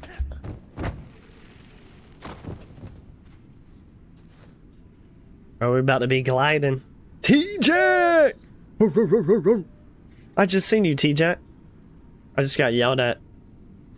TJ, I just got yelled at. I was being too loud. So now I gotta keep quiet.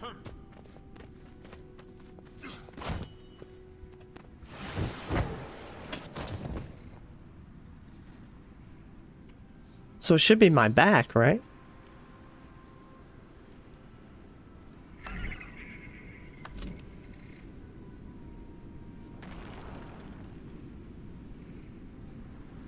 TJ! I don't know why I don't see it.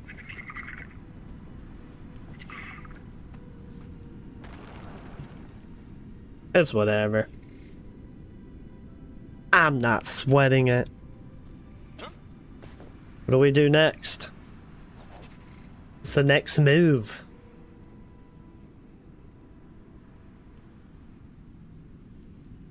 Wardrobe and hit travel?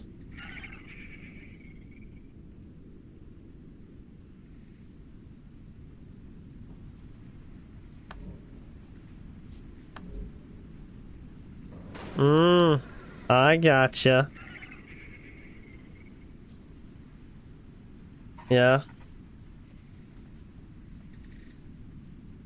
Okay. Yep.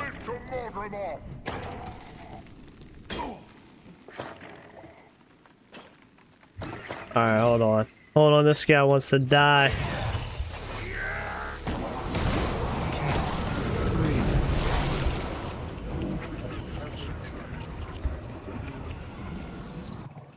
Alright.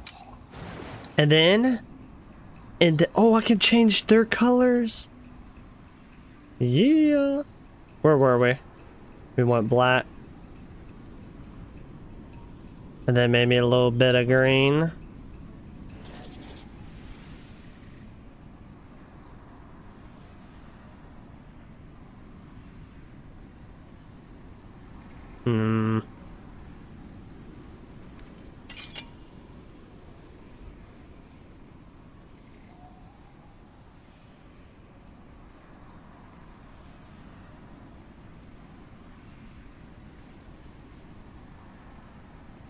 I don't know. We'll do that. Who cares? Sounds cool. Now we're like a Grim Reaper. By the way, in the search bar, look up Orax. It's a legendary back item. Almost typed in Lorax.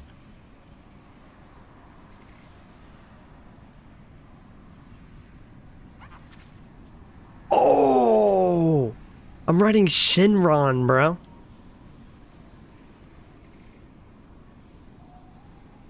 Got the squid. Squid Games, baby. Nihama. Bro, that would be sick. That's a sick glider. That'd be a sick mount, actually.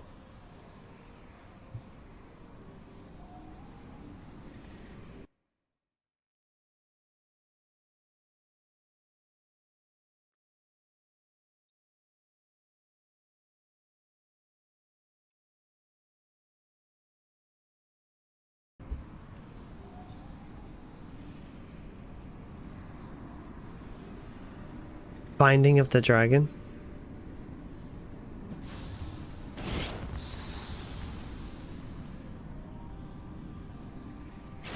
It won't let me click it.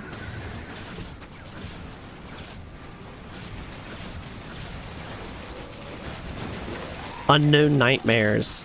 Experiment in the Shadows.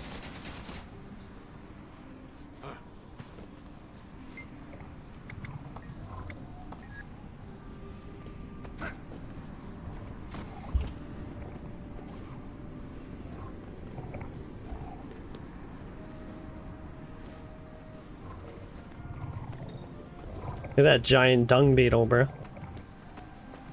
What's this nerd doing?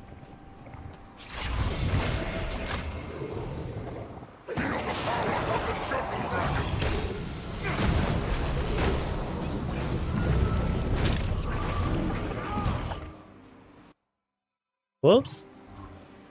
Whoops. So item to make the backpack step 3 of 6. It's not, but it's not too cheap. How much money we got? Oh, we got 6 gold. Yeah, we gotta get our money up.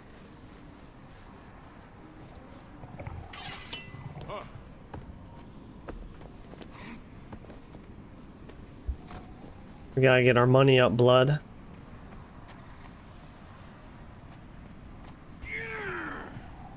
You can never have too much treasure.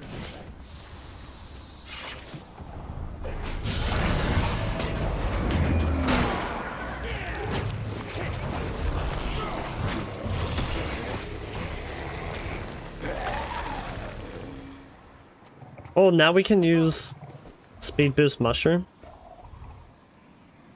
Oh, I gotta train to use the speed boost mushroom. That makes sense.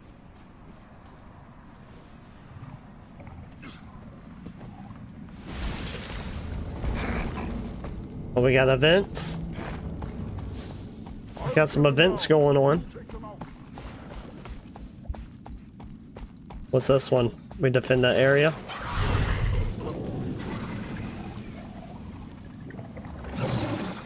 Holy crap.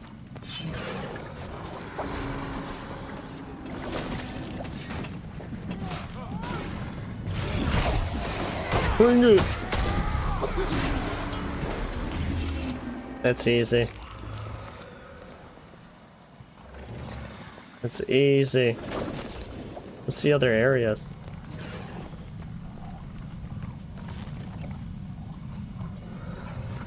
God, I just want to go down there and fight. Let's see if we can do it.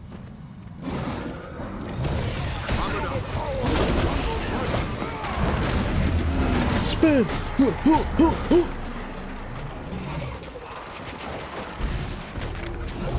Oh shit.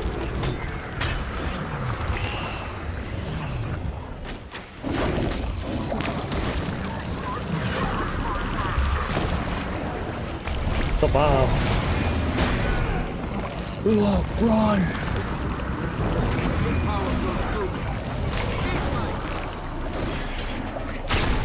You thought so, huh? You thought so! Oh shit, he smacked me. It's okay. Freeze him.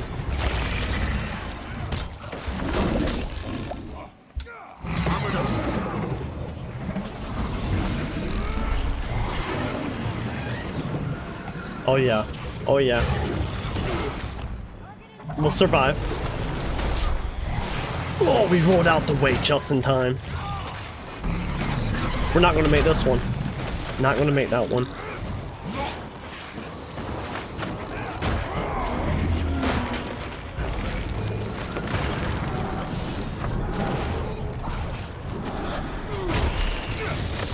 Slice them up, baby. Money. Money. So I won't lie, Heart of Thorns' last mastery lines for 3 of them are not fun. When you need 14-15 points to unlock the final line. Second back when I did it took like 2 million XP to train them. I don't know if they got nerfed, but later expansions training is like 250k XP max. I mean, how long ago? I imagine they probably nerfed it. Because this is like the first expansion. Target down.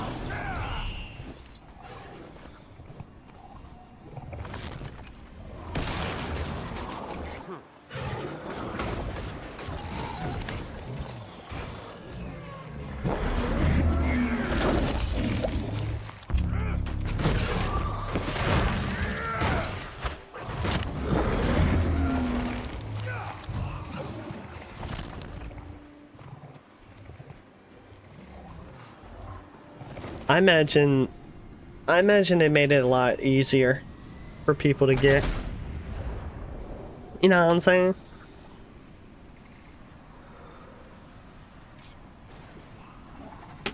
Because this don't seem like the type of game to like make it seem like it's a job to get the things that you need to get.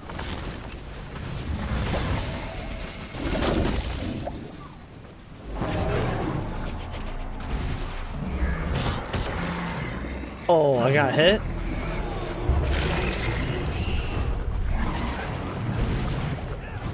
I'm beating his tail. I'm beating his tail. Beating his tail. I'm in it. That's nothing. That's nothing to a G. It's nothing to a G.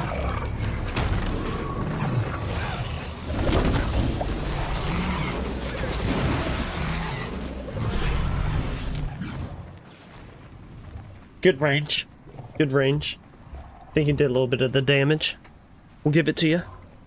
2016-2017, racing to finish all of Heart of Thorns for Path of Fire. Bro, you know what made me not want to play WoW anymore? It was like the seasons. When they started doing like real seasonal content, and it was like, I felt like by the time I got all my gear like maxed out and good, a new season would start, and it was like, that gear was essentially worthless. So now I'm like rushing.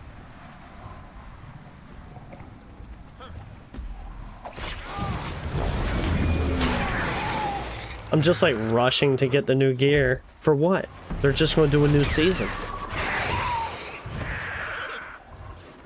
Who's that? Right here. Let me get this real quick. Let me get this ore. Did you notice what isn't on the map?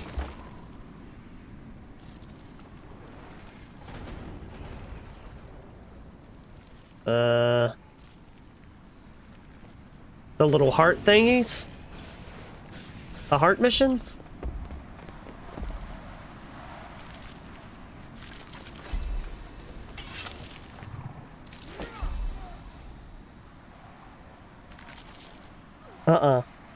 If it ain't the heart stones or whatever, I don't know what is.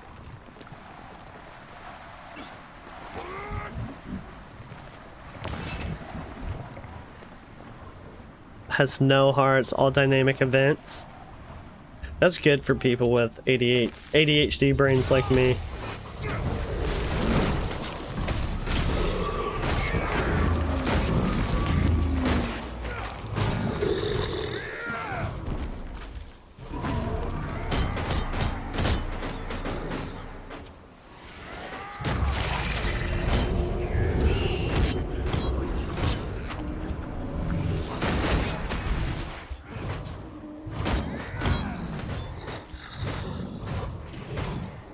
Just beating his tail.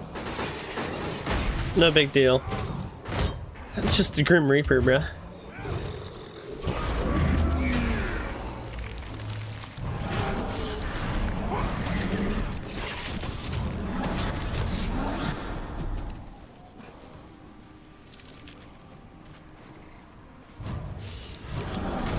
Got him.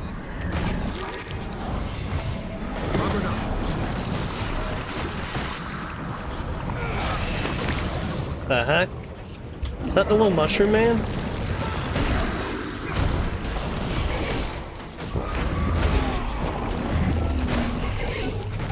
Get him! Get him! Spin the wind!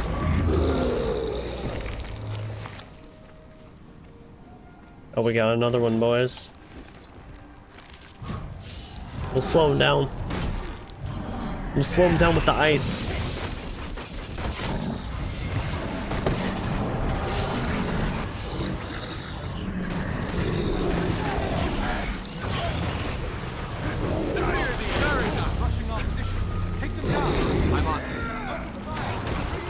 Open fire!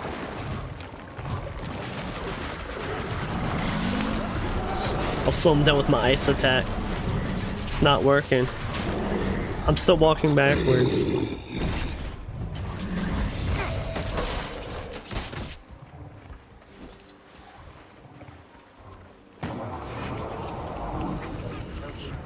Where these guys going? We gotta go up here. Let's go. Let's clear it.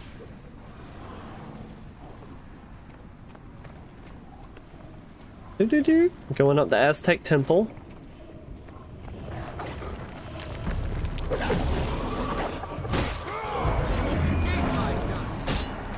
Come here. Let me group y'all all up.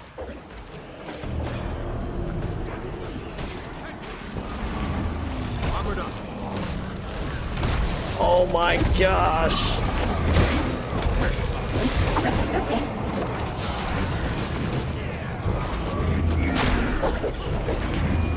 I love it. I love when there's tons of enemies. Oh, we got a rifle.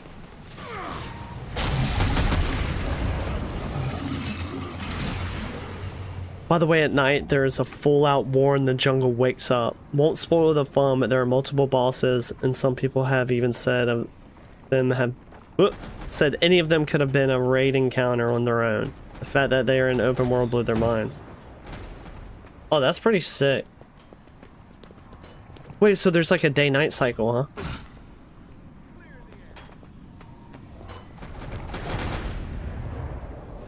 Target down.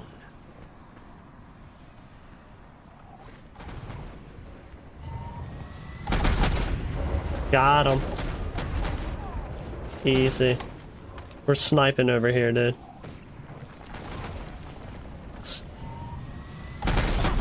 Damn it, I missed.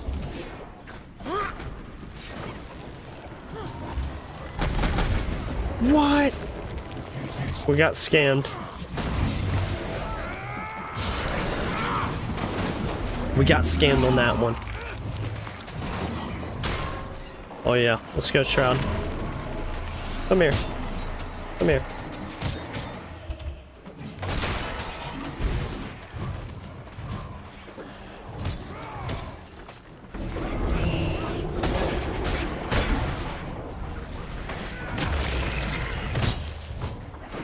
Ready for action. Come on.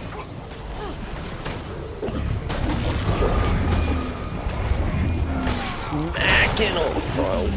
Smacking him. Whoa. This dude has cool pets.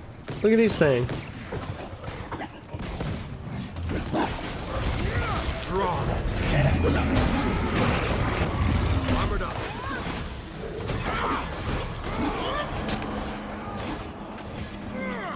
Target down. Oh, we got the big boys coming. We got the big boys coming.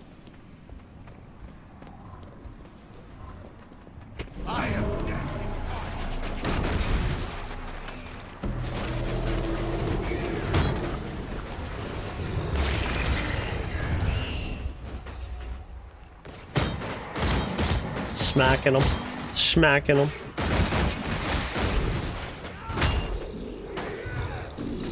We call that easy money.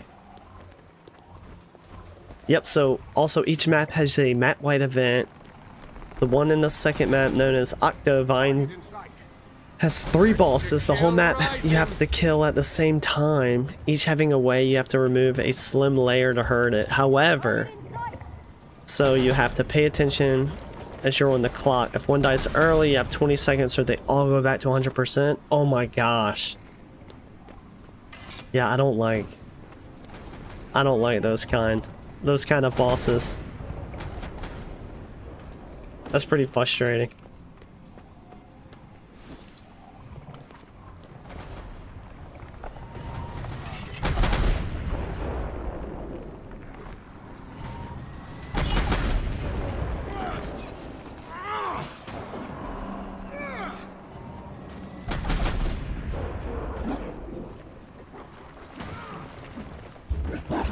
Hell? Drop it.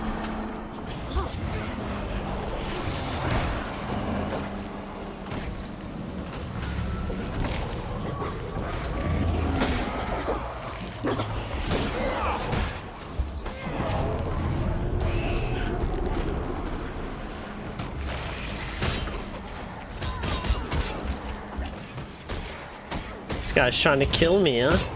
Got something for him.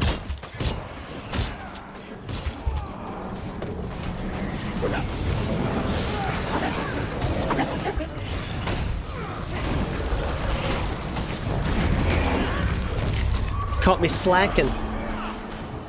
Caught me slipping.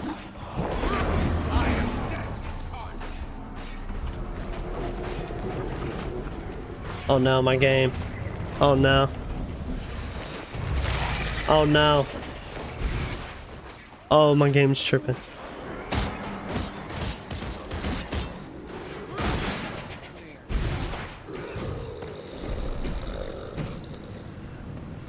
Bro, my game's been bugging out today.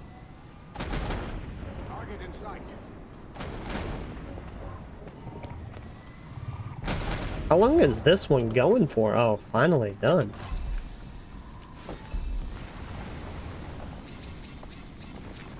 Finally done, boys.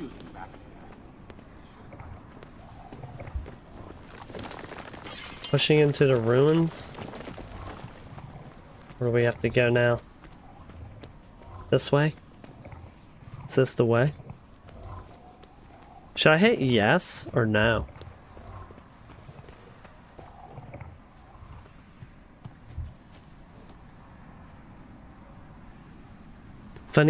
Funny enough, never seen it fail in years now unless on a low populated map. Octovine has a chance to drop an item that sells for 10,000 gold. So as ran often at the end you can win, and it gives you 60 chests to open. Holy crap. But yeah, you'll learn Guild Wars 2 has open world, 150 to 200 player events worked out. It might be a huge pug, but we make it work out. Bro, that's insane. Your whole screen's just everyone's abilities just going off all at the same time. You're just like having epileptic seizures.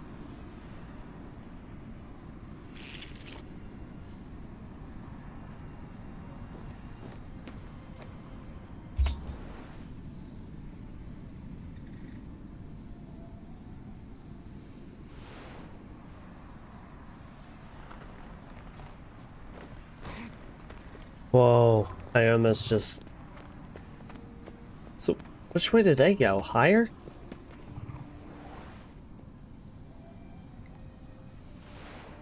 They went this way? I'm assuming? I'm assuming this is the right way.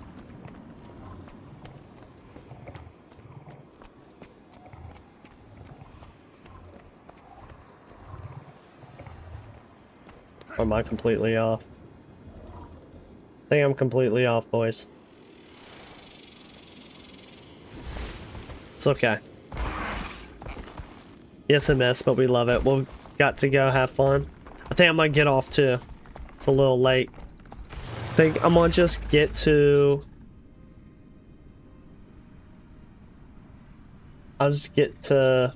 Actually, I'll just call it right here. We'll just call it right here. See.